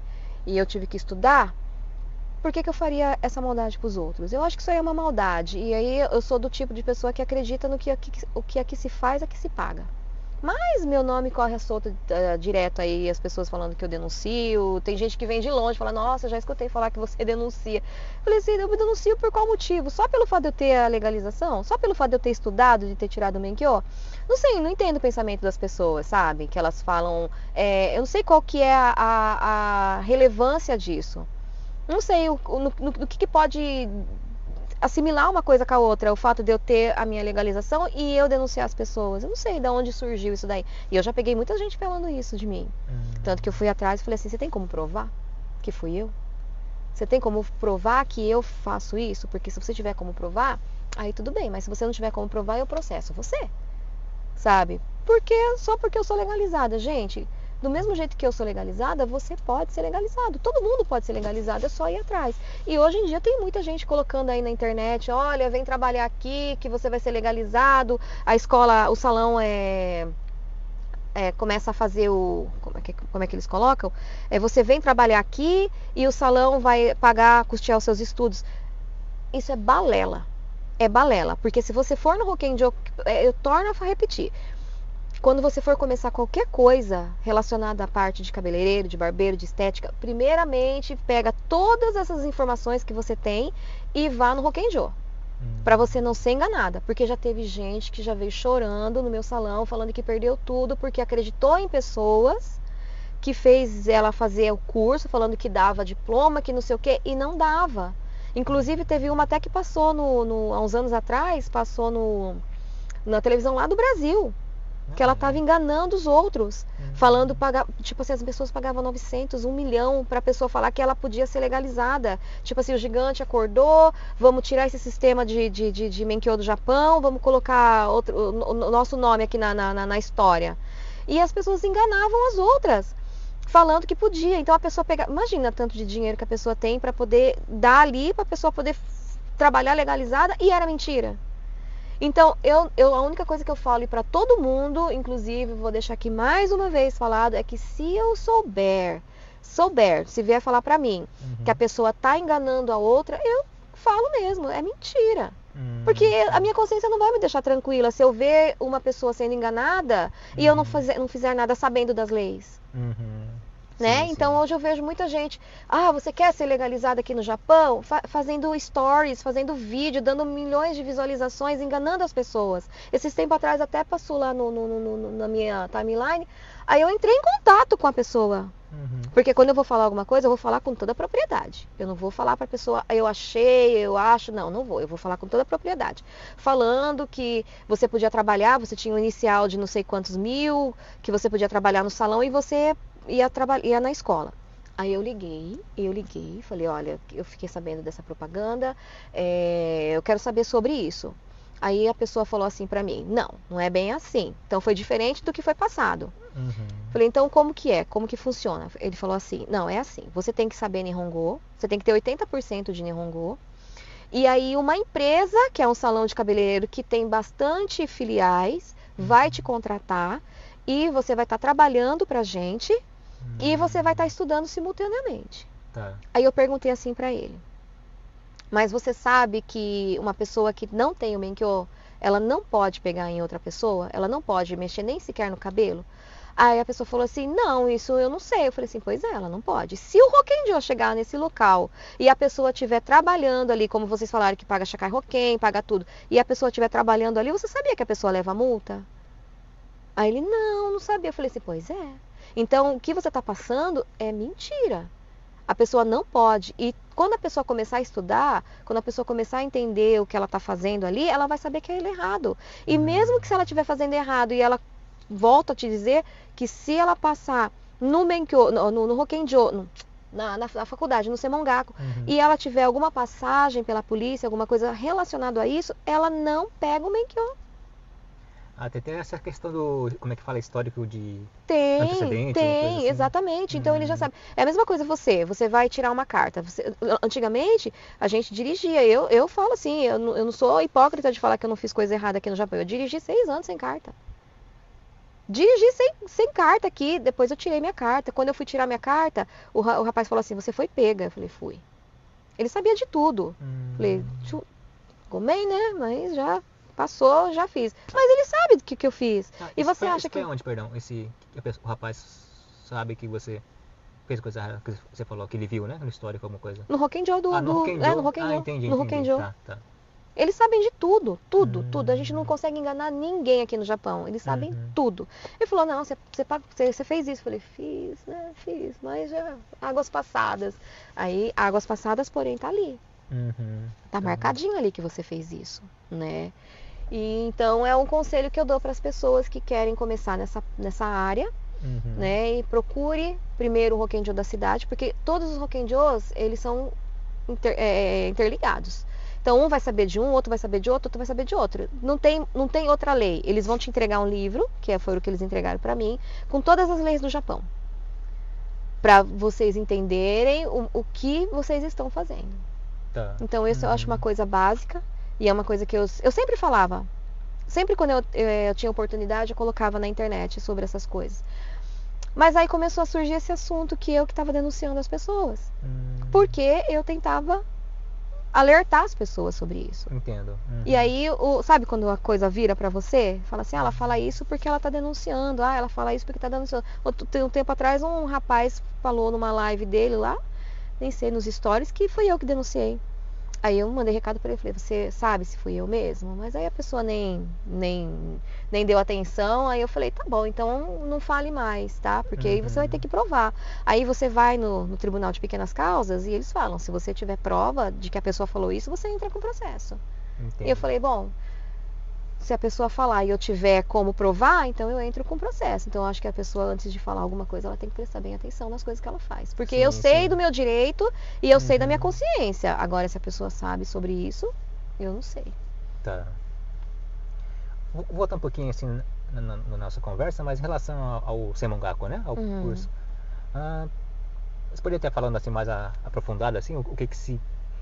Desde o começo assim, do curso, o que se... Você falou que são 5, quantas matérias, perdão? São 11. 11, né, perdão? 11. Você pode estar falando assim, por cima assim, um pouco de cada matéria, assim, o que eles ensinam? Então, uma das principais que tem, que são as leis japonesas, essa é a maior, é a que a gente mais estuda, né?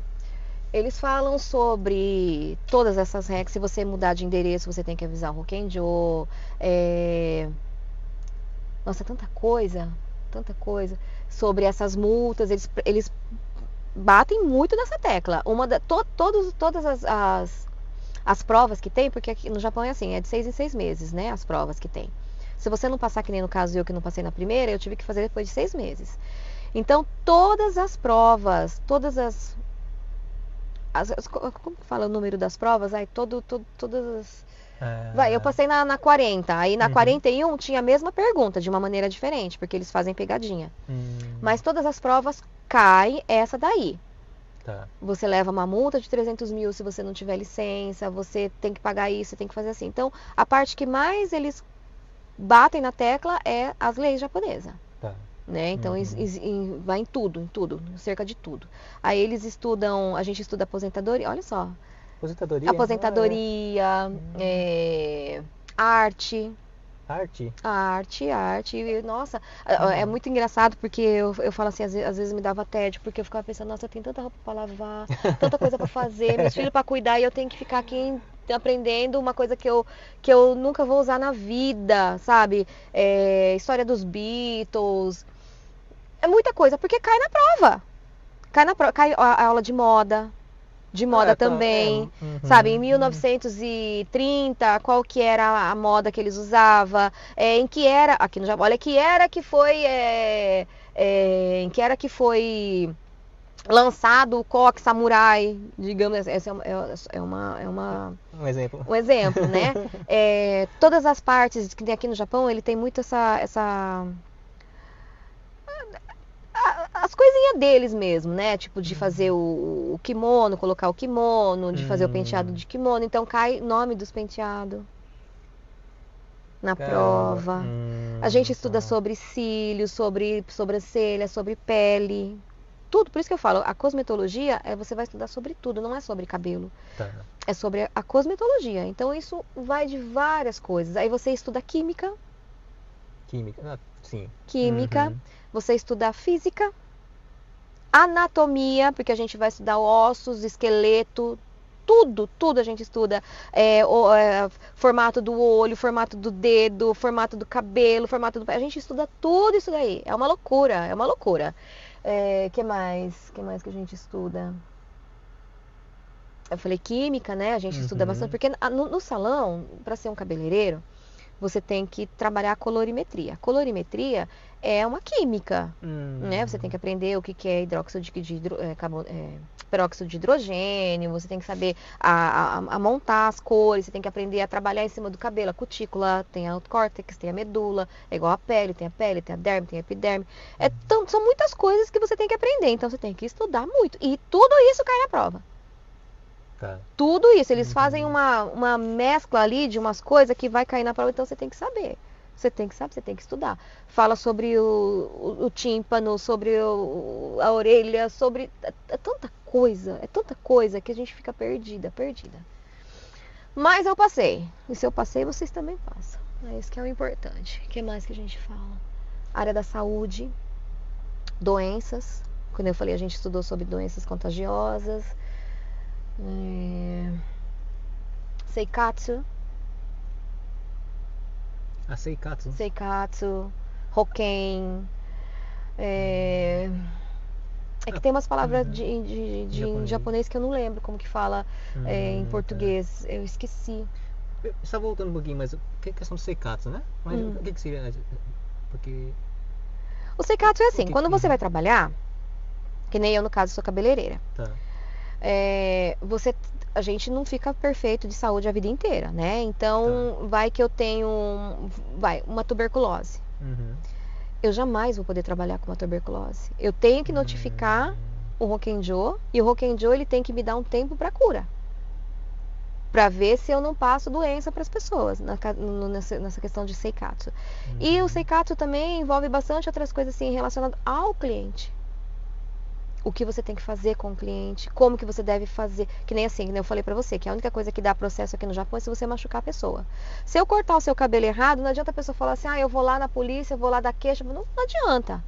Isso daí eu vou fazer o quê? Eu vou ter que te indenizar por isso. Ou eu te indenizo devolvendo o seu dinheiro, ou eu trato o seu cabelo. Agora, se eu te machucar, aí a conversa é outra.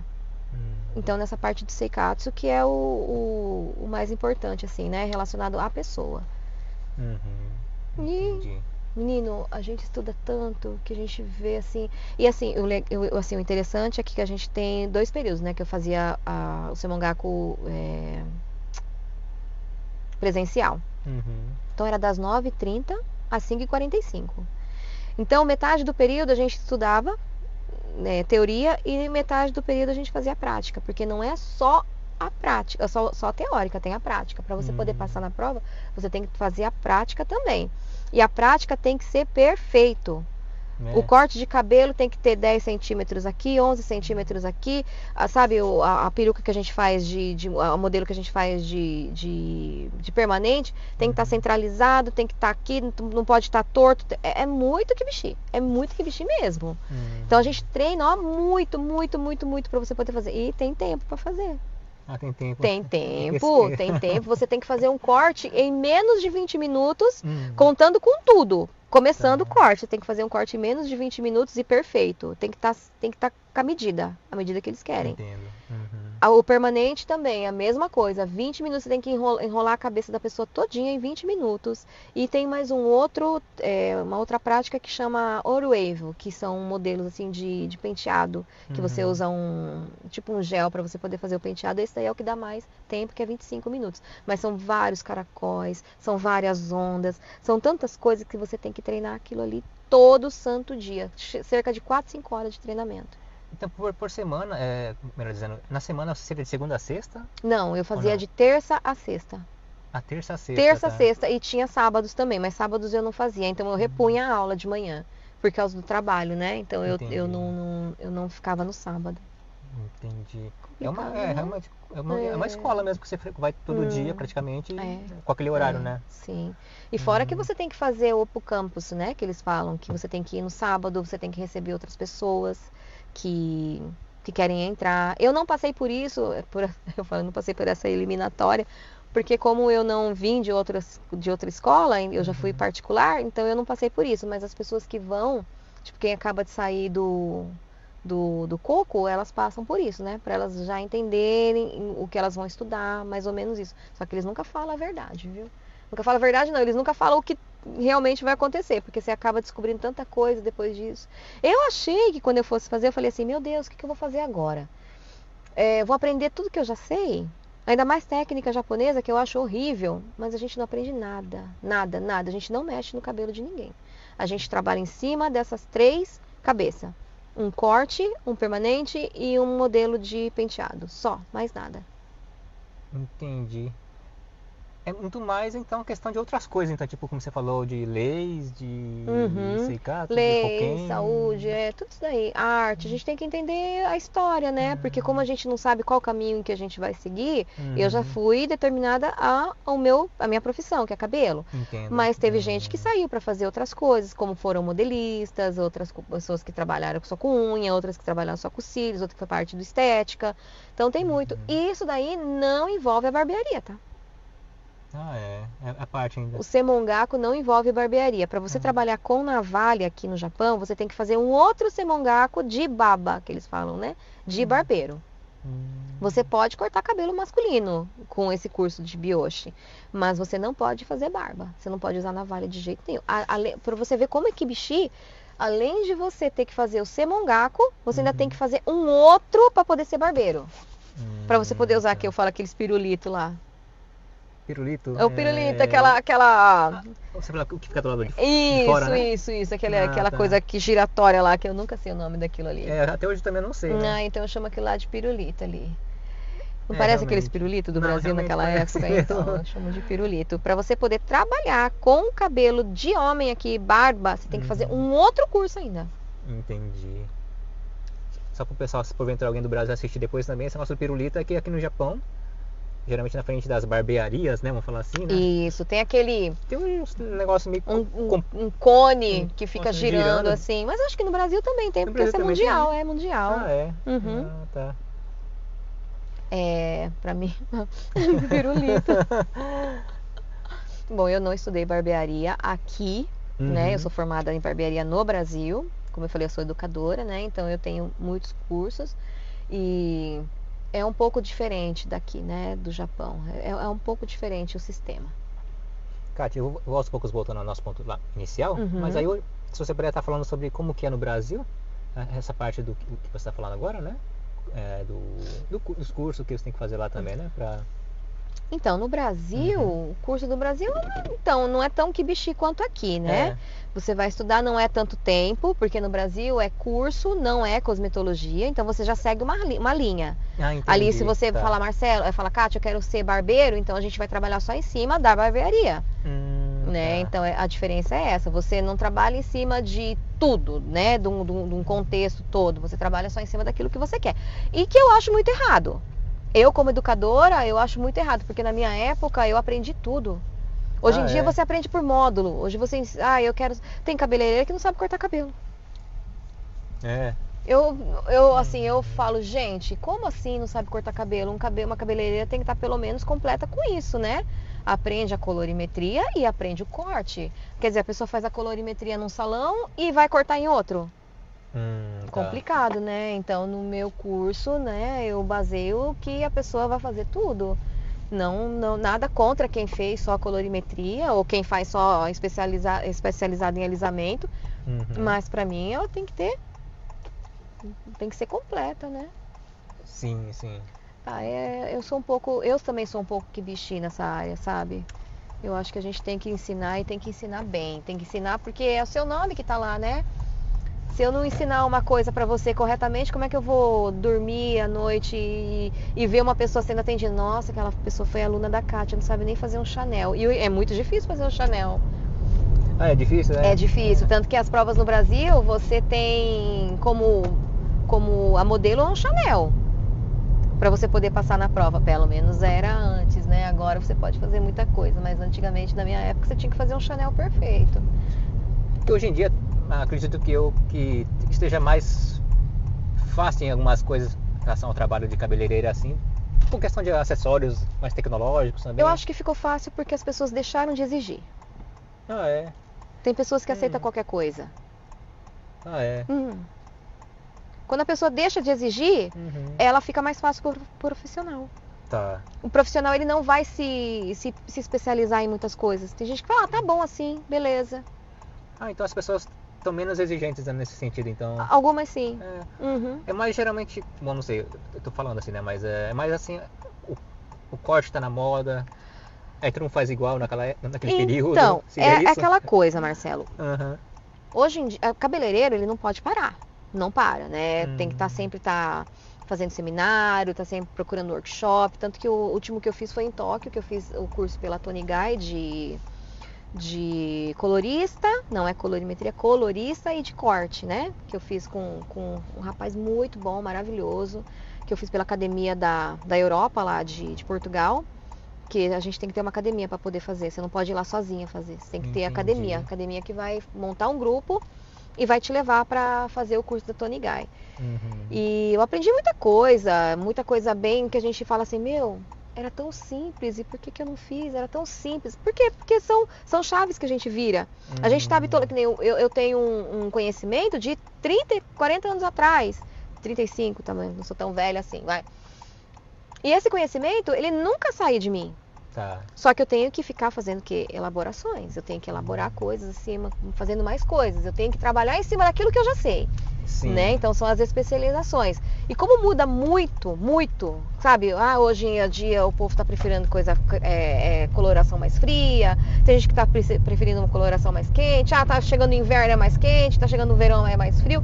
A gente sempre tem que estar nessa vibe de mudança, sempre estudando, sempre comprando curso, sempre estudando, sempre, não para, a gente não para. Técnica, tanto que a minha cliente fala assim, nossa, Kátia, toda vez que eu venho aqui você faz uma técnica diferente. Eu falo assim, a gente tem que melhorar, né? Se fosse para piorar, eu não precisava estudar. Melhora. Eu quero o quê? Eu quero que a pessoa saia mais feliz, eu quero que a pessoa demore menos para sair, que maltrate menos o cabelo, porque eu gosto muito de fazer loiro, né? Eu não falo que eu sou especialista em loiro, porque eu acho que é muito relativo você ser especialista em alguma coisa. Eu falo que eu faço tudo, eu gosto de fazer tudo, então eu me dedico a tudo. Eu gosto muito de fazer o loiro, porque o loiro tem uma mudança muito forte. Você vai retocar um preto, muda, não muda. Fica mais bonito, mas não muda. Agora você pega uma pessoa ali com cabelo escuro, que nem eu fiz esses dias, uma pessoa, ela até chorou. Eu acho legal isso daí, porque a pessoa muda, ela muda, fala assim, olha, eu falo assim, eu tenho um slogan bem legal, né? Um slogan que todo mundo usa, mas eu falo que é meu também porque eu uso. A mulher, ela não fica velha, ela fica loira. Então eu gosto de fazer o loiro porque eu acho que renova mais a pessoa, né? Então, eu gosto muito de loiro, de alisamento, de corte, eu gosto muito de cortar cabelo, faço com muito gosto. Eu gosto da minha profissão, de tudo, eu gosto de tudo.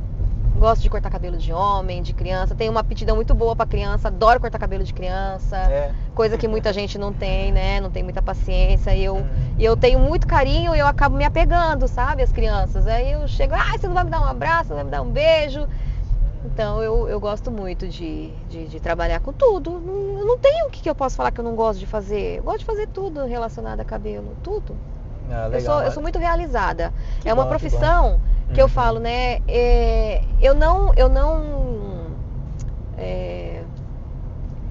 Eu escolhi, né, essa profissão. É uma profissão que eu escolhi.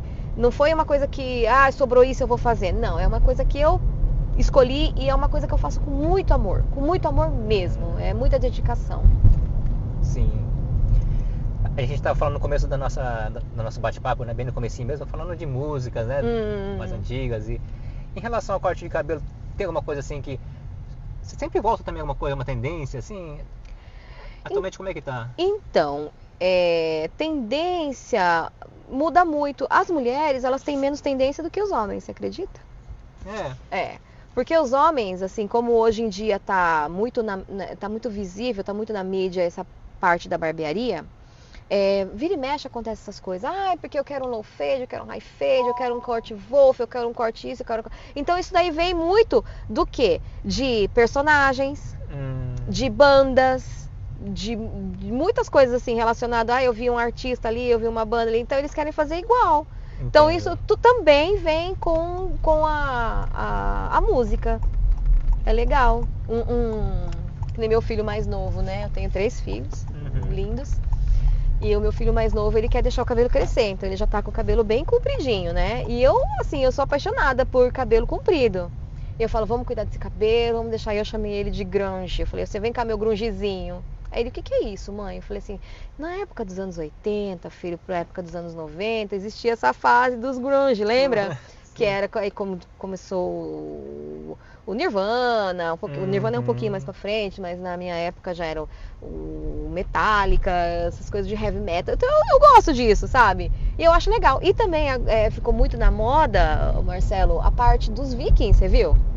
Vikings. Dos vikings. Nos homens tem a parte dos vikings, que deixava o cabelo bem raspadinho do lado, deixava crescer, fazia aquelas tranças. Tinha uns clientes assim que faz bastante isso. Eu acho bem interessante. Eu acho que tudo que você tem na mídia, tudo que vem na mídia, as pessoas copiam, né? Que nem na novela. Agora tá na moda no Brasil que as pessoas estão pintando muito cabelo de escuro. Você vê uma artista que está em ascensão, ou que está fazendo bastante novela, vai lá e pinta o cabelo de preto, aí as pessoas querem pintar o cabelo de preto também. Então vai muito disso, né? A moda, a música, tudo influencia. Tudo influencia, é legal, eu acho bacana. A pessoa tem que mudar, né? Eu falo, todo mundo tem que mudar, mas eu continuo aqui com o cabelo de 1930. Eu tenho tempo para todo mundo, menos para mim. Agora tem que se dar um pouquinho de tempo pra você também, assim, né? Casa de ferreiro, espeto de pau. Né? Falar, nossa, mas depois que a gente termina, é tanto trabalho, eu saio do salão meia-noite. Então, você olha assim, você fala assim, não, mas hoje que eu tô de cabelo solto, porque normalmente eu coloco um coque bem aqui em cima e é assim que fica. É desse jeito. A gente não tem tempo pra gente, tem tempo pras pessoas, pra nós é bem difícil. Agora você tem que tirar um tempinho pra você também, né? Vamos ver. A gente nem tem a assumir, olha, ser cabeleireiro, ser hairstylist, ser barbeiro, essas coisas assim, é muito bom, eu gosto muito, né? Mas é uma coisa que a gente não tem vida, sabia? Eu falo para meus alunos, eu falo assim, olha, pensa bem que isso daqui não tem volta. Você trabalha de final de semana, você trabalha de assumir, de férias, quando você está de feriado. Você trabalha mais do que as pessoas trabalham quando está de férias, porque é onde todo mundo quer fazer o cabelo. Então, eu jogo a real para eles, ó, você não vai ter vida. Sua vida vai ser dentro do salão, vai ser dentro da barbearia. Vida você não vai ter. É legal. Tanto que as pessoas perguntam, você não ensina a sua filha? Eu falei, não quero isso pra ela.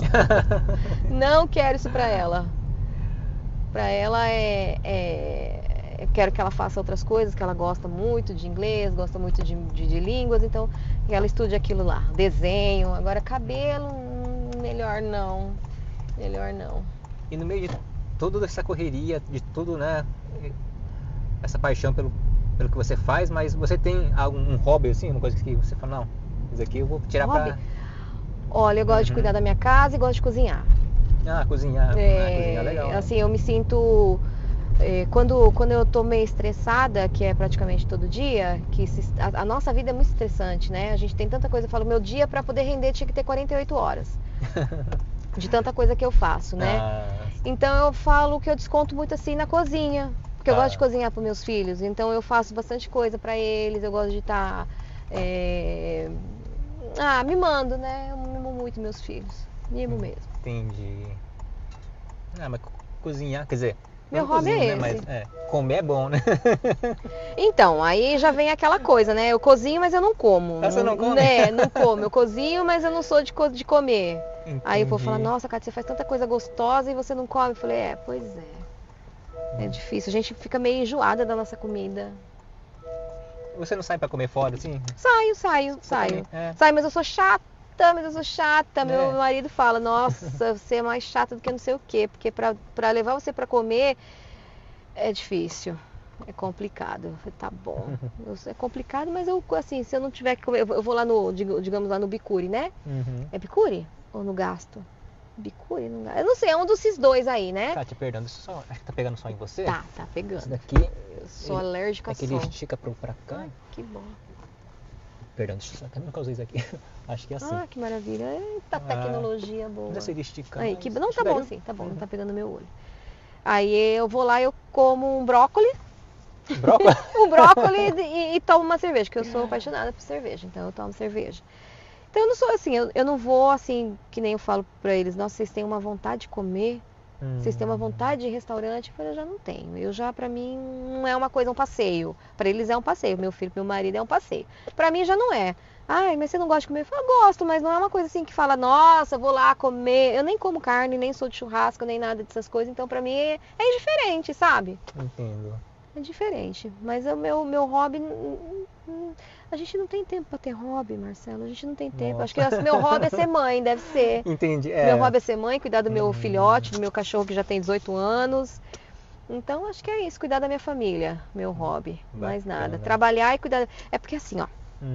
Muita gente acha que ser cabeleireiro é fácil, mas não é fácil. Porque você não termina ali no salão. Você sai do salão, você já tem que pensar na cliente que vai vir no outro dia, você vai ter que pensar no material que você tem que comprar, no pedido que você tem que fazer, nas coisas que você tem que elaborar. Tipo, a pessoa manda recado pra mim, Kátia, meu cabelo tá assim, assim, assim. Eu tenho que estudar o cabelo da pessoa. Tá. Não é aquela coisa que eu vou pegar e falar, não, vem aqui, pronto, acabou. Não é, você tem que estudar, você tem que ver imagem, você tem que ver o que você pode fazer. São coisas assim bem complexas. Então não é somente você sair dali, pronto, acabou, igual você trabalha em fábrica. Você trabalha em fábrica, bateu o seu cartão, você vai pra tua casa, toma a sua cerveja e pronto, acabou. No salão não é assim. No salão você tem que pensar, eu tenho fornecedores que toda semana tem que estar lá, eu tenho que ver se eu tenho produto, eu tenho que ver tanta coisa. Tem gente que tem alergia de uma coisa, tem gente que tem alergia da outra. É muita coisa pra pensar. E eu falei esses dias pro meu professor, eu falei assim, eu tô ficando maluca de ter que pensar nisso tudo sozinha. Falei, pelo amor de Deus, que acabe logo esse estágio aí de 3 anos pra eu poder ter alguém pra estar junto comigo. Porque eu não tô dando conta, não. Falei, a idade já tá pesando, né? Que afinal de contas a gente já tá indo pro meio século. Que a gente fala assim, né? Mas a gente é quase meio século, gente. E eu falo, preciso de alguém, pelo amor de Deus, pra me ajudar. Porque tá difícil, tá difícil. Falta mais quanto tempo pra fase do estágio? É até fevereiro. Até fevereiro? Fevereiro. Falta só mais alguns meses. Mais alguns Por isso meses. que muitas pessoas falam assim, Kátia, mas você tá trabalhando sozinha? Eu tô, mas não é por opção. É porque eu preciso terminar o meu estágio. Porque qualquer coisa que eu faça de errado, como as pessoas têm uma visão meio estranha de mim, eu falo assim, elas podem usar isso aí contra mim. E se de repente eu faço alguma coisa que seja errado, as pessoas elas podem usar isso aí contra mim. Então, para que isso não aconteça, eu prefiro manter na linha, entendeu? Então, eu me mato, e chega de final de ano, todos os Yasumis, eles são corridos, mas no final de ano é a maior correria. Eu trabalho sem parar, até 2 horas da manhã. Sério? Sozinha. Olha, o último ano, eu atendi 213 pessoas. Sozinha. 213 clientes que vieram no salão. No Yasumi passou. Agora você imagina quantos clientes eu atendo por dia. E é uma loucura. E tem gente que fala assim pra mim, Marcelo, tem gente que manda recado. Eu falo assim, gente, é o cúmulo da cara de pau. Pergunta assim pra mim, Kátia, por que você não põe no Face? Por que você não faz uns vídeos falando quanto que você ganha? Porque tem umas meninas que colocam, né? Olha, hoje o meu dia deu tanto, hoje o meu dia deu quanto. Quanto ganha uma cabeleireira no Japão? Quanto ganha uma manicure no Japão? Eu falei assim, vocês não querem saber quanto que eu trabalho? Vocês não querem saber como que é o meu dia a dia, a minha rotina? Cuidar de 3 filhos, porque o meu marido ele é caminhoneiro, então ele só volta pra casa no final de semana. Então eu cuido dos meus 3 filhos sozinha. Então você imagina, você cuidar de criança, levar no médico, no dentista, na escola, em reunião, isso, daquilo, aquilo, você tem que fazer comida, fazer café da manhã, fazer janta, trabalhar. Ninguém sabe da minha rotina. Então eu falo, por que vocês não perguntam quanto que eu trabalho? E por que vocês não ficam comovidos com tanto que eu trabalho e vêm aqui me ajudar? Brincando, né? Essas pessoas que falam pra mim colocar quanto que eu ganho. Falando assim, o que eu ganho é compatível ao tanto que eu trabalho. Então ninguém precisa saber. Agora, se você quer saber o quanto que eu gasto, se quiser me ajudar, se vocês quiserem me ajudar, eu aceito, sabe? É engraçado. É muito engraçado. Essas coisas, assim, é uma coisa que nem se eu quisesse eu teria tempo. Nem se eu quisesse. Muitas pessoas falam assim, Kátia, posta seu dia a dia. Às vezes ficar com dó de mim, eu falei até pra Marga quando ela falou assim, eu falei assim, Marga, o que eu vou falar com ele? Ela falou assim, sei lá, fala alguma coisa do seu dia, da sua vida. Eu falei assim, as pessoas vão ficar com dó de mim. Elas vão ficar morrendo de dó de mim. Eu falei assim, eu vou até colocar uma caixinha lá na porta do salão para as pessoas já dar um trocado para mim lá para me ajudar. Falar do meu dia a dia para eu trabalhar menos. Porque é complicado, viu? É bem complicadinho. Mas eu gosto. É uma coisa que me mantém viva, assim. Não tenho muito tempo para mim, mas o tempo que eu tenho é dedicado totalmente aos meus filhos e aos meus clientes. E isso aí já é uma coisa que me deixa feliz. É uma coisa que eu consigo, né? Eu acho isso importante, né?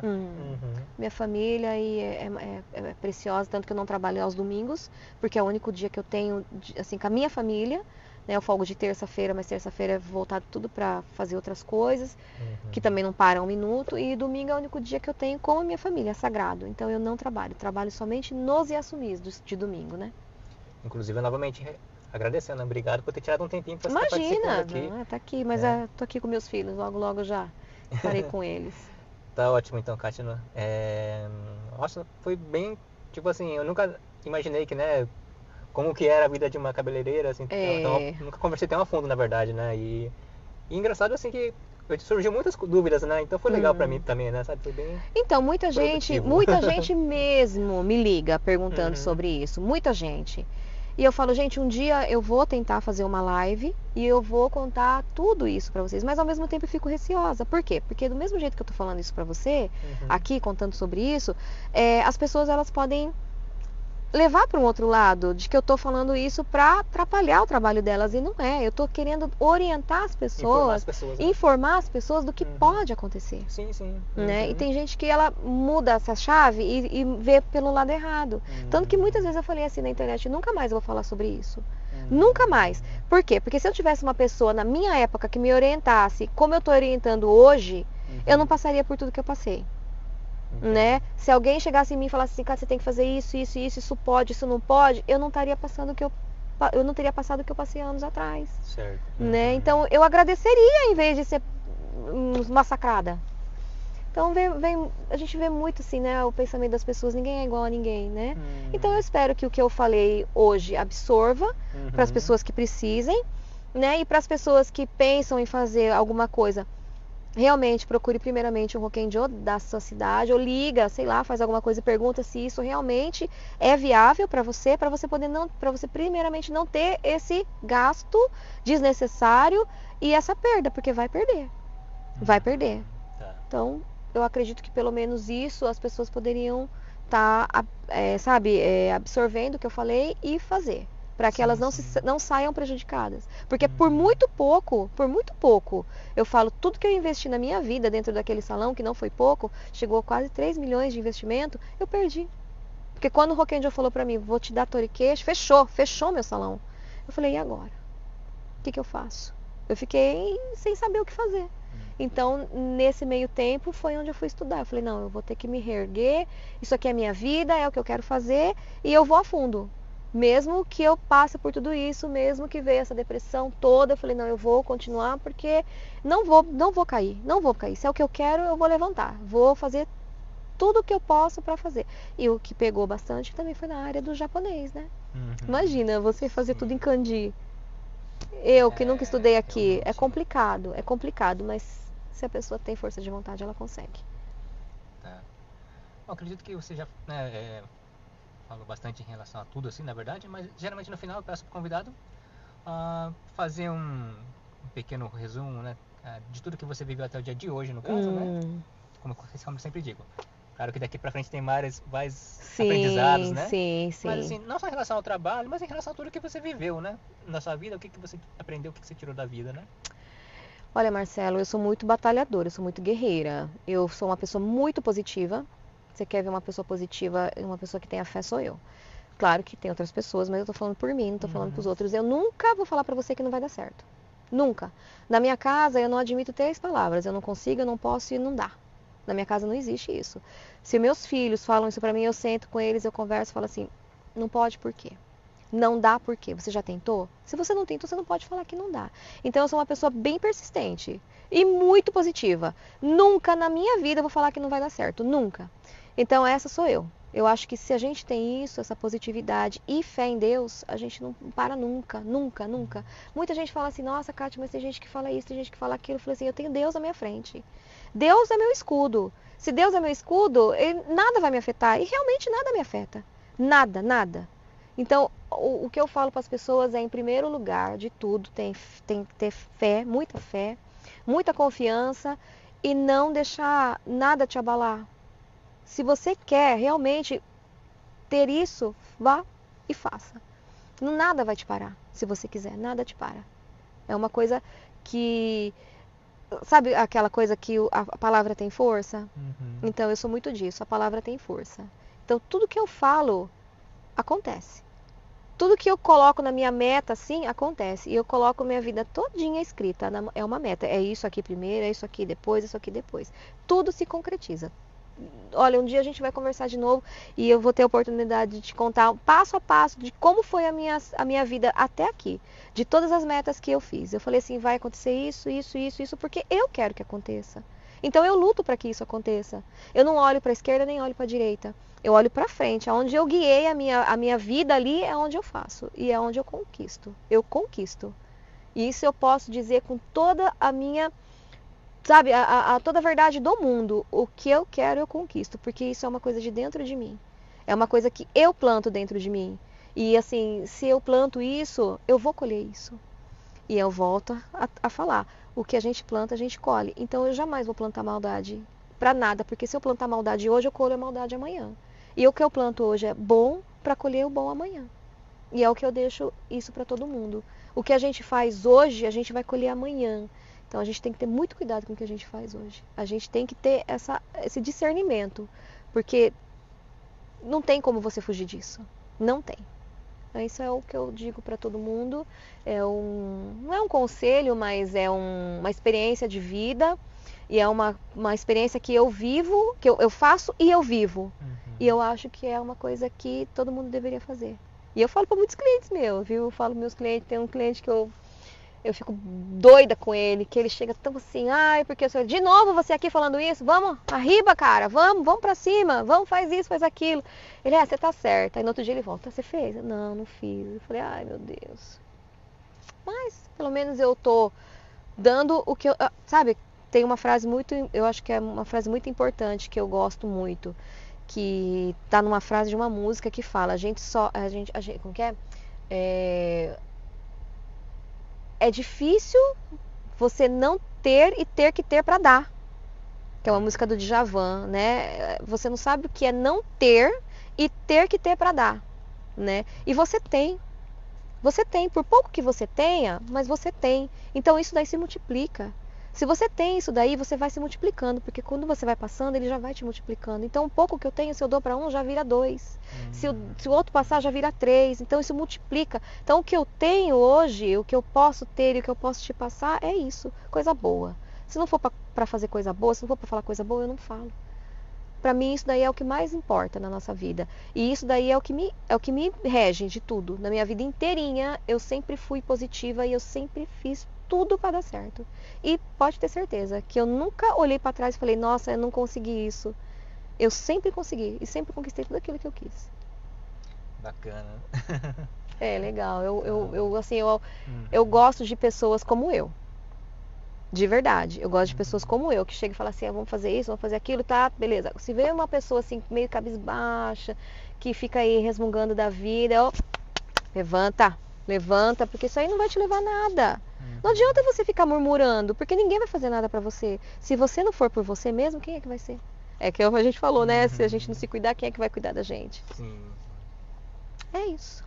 Tá ótimo então, Kátia. Muito obrigado, viu? Eu que agradeço, obrigada pela oportunidade. Espero que tenha esclarecido algumas coisas para muitas pessoas.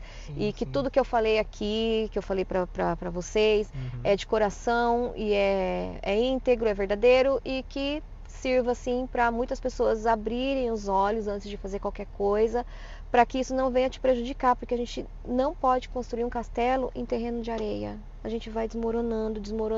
E depois, como que você vai se recuperar? Demora, porque eu sei o que é duro guardar dinheiro e depois você investir numa coisa que você não sabe se vai dar certo ou não e de repente você perde tudo. Tem muita gente que se mata por causa disso, né?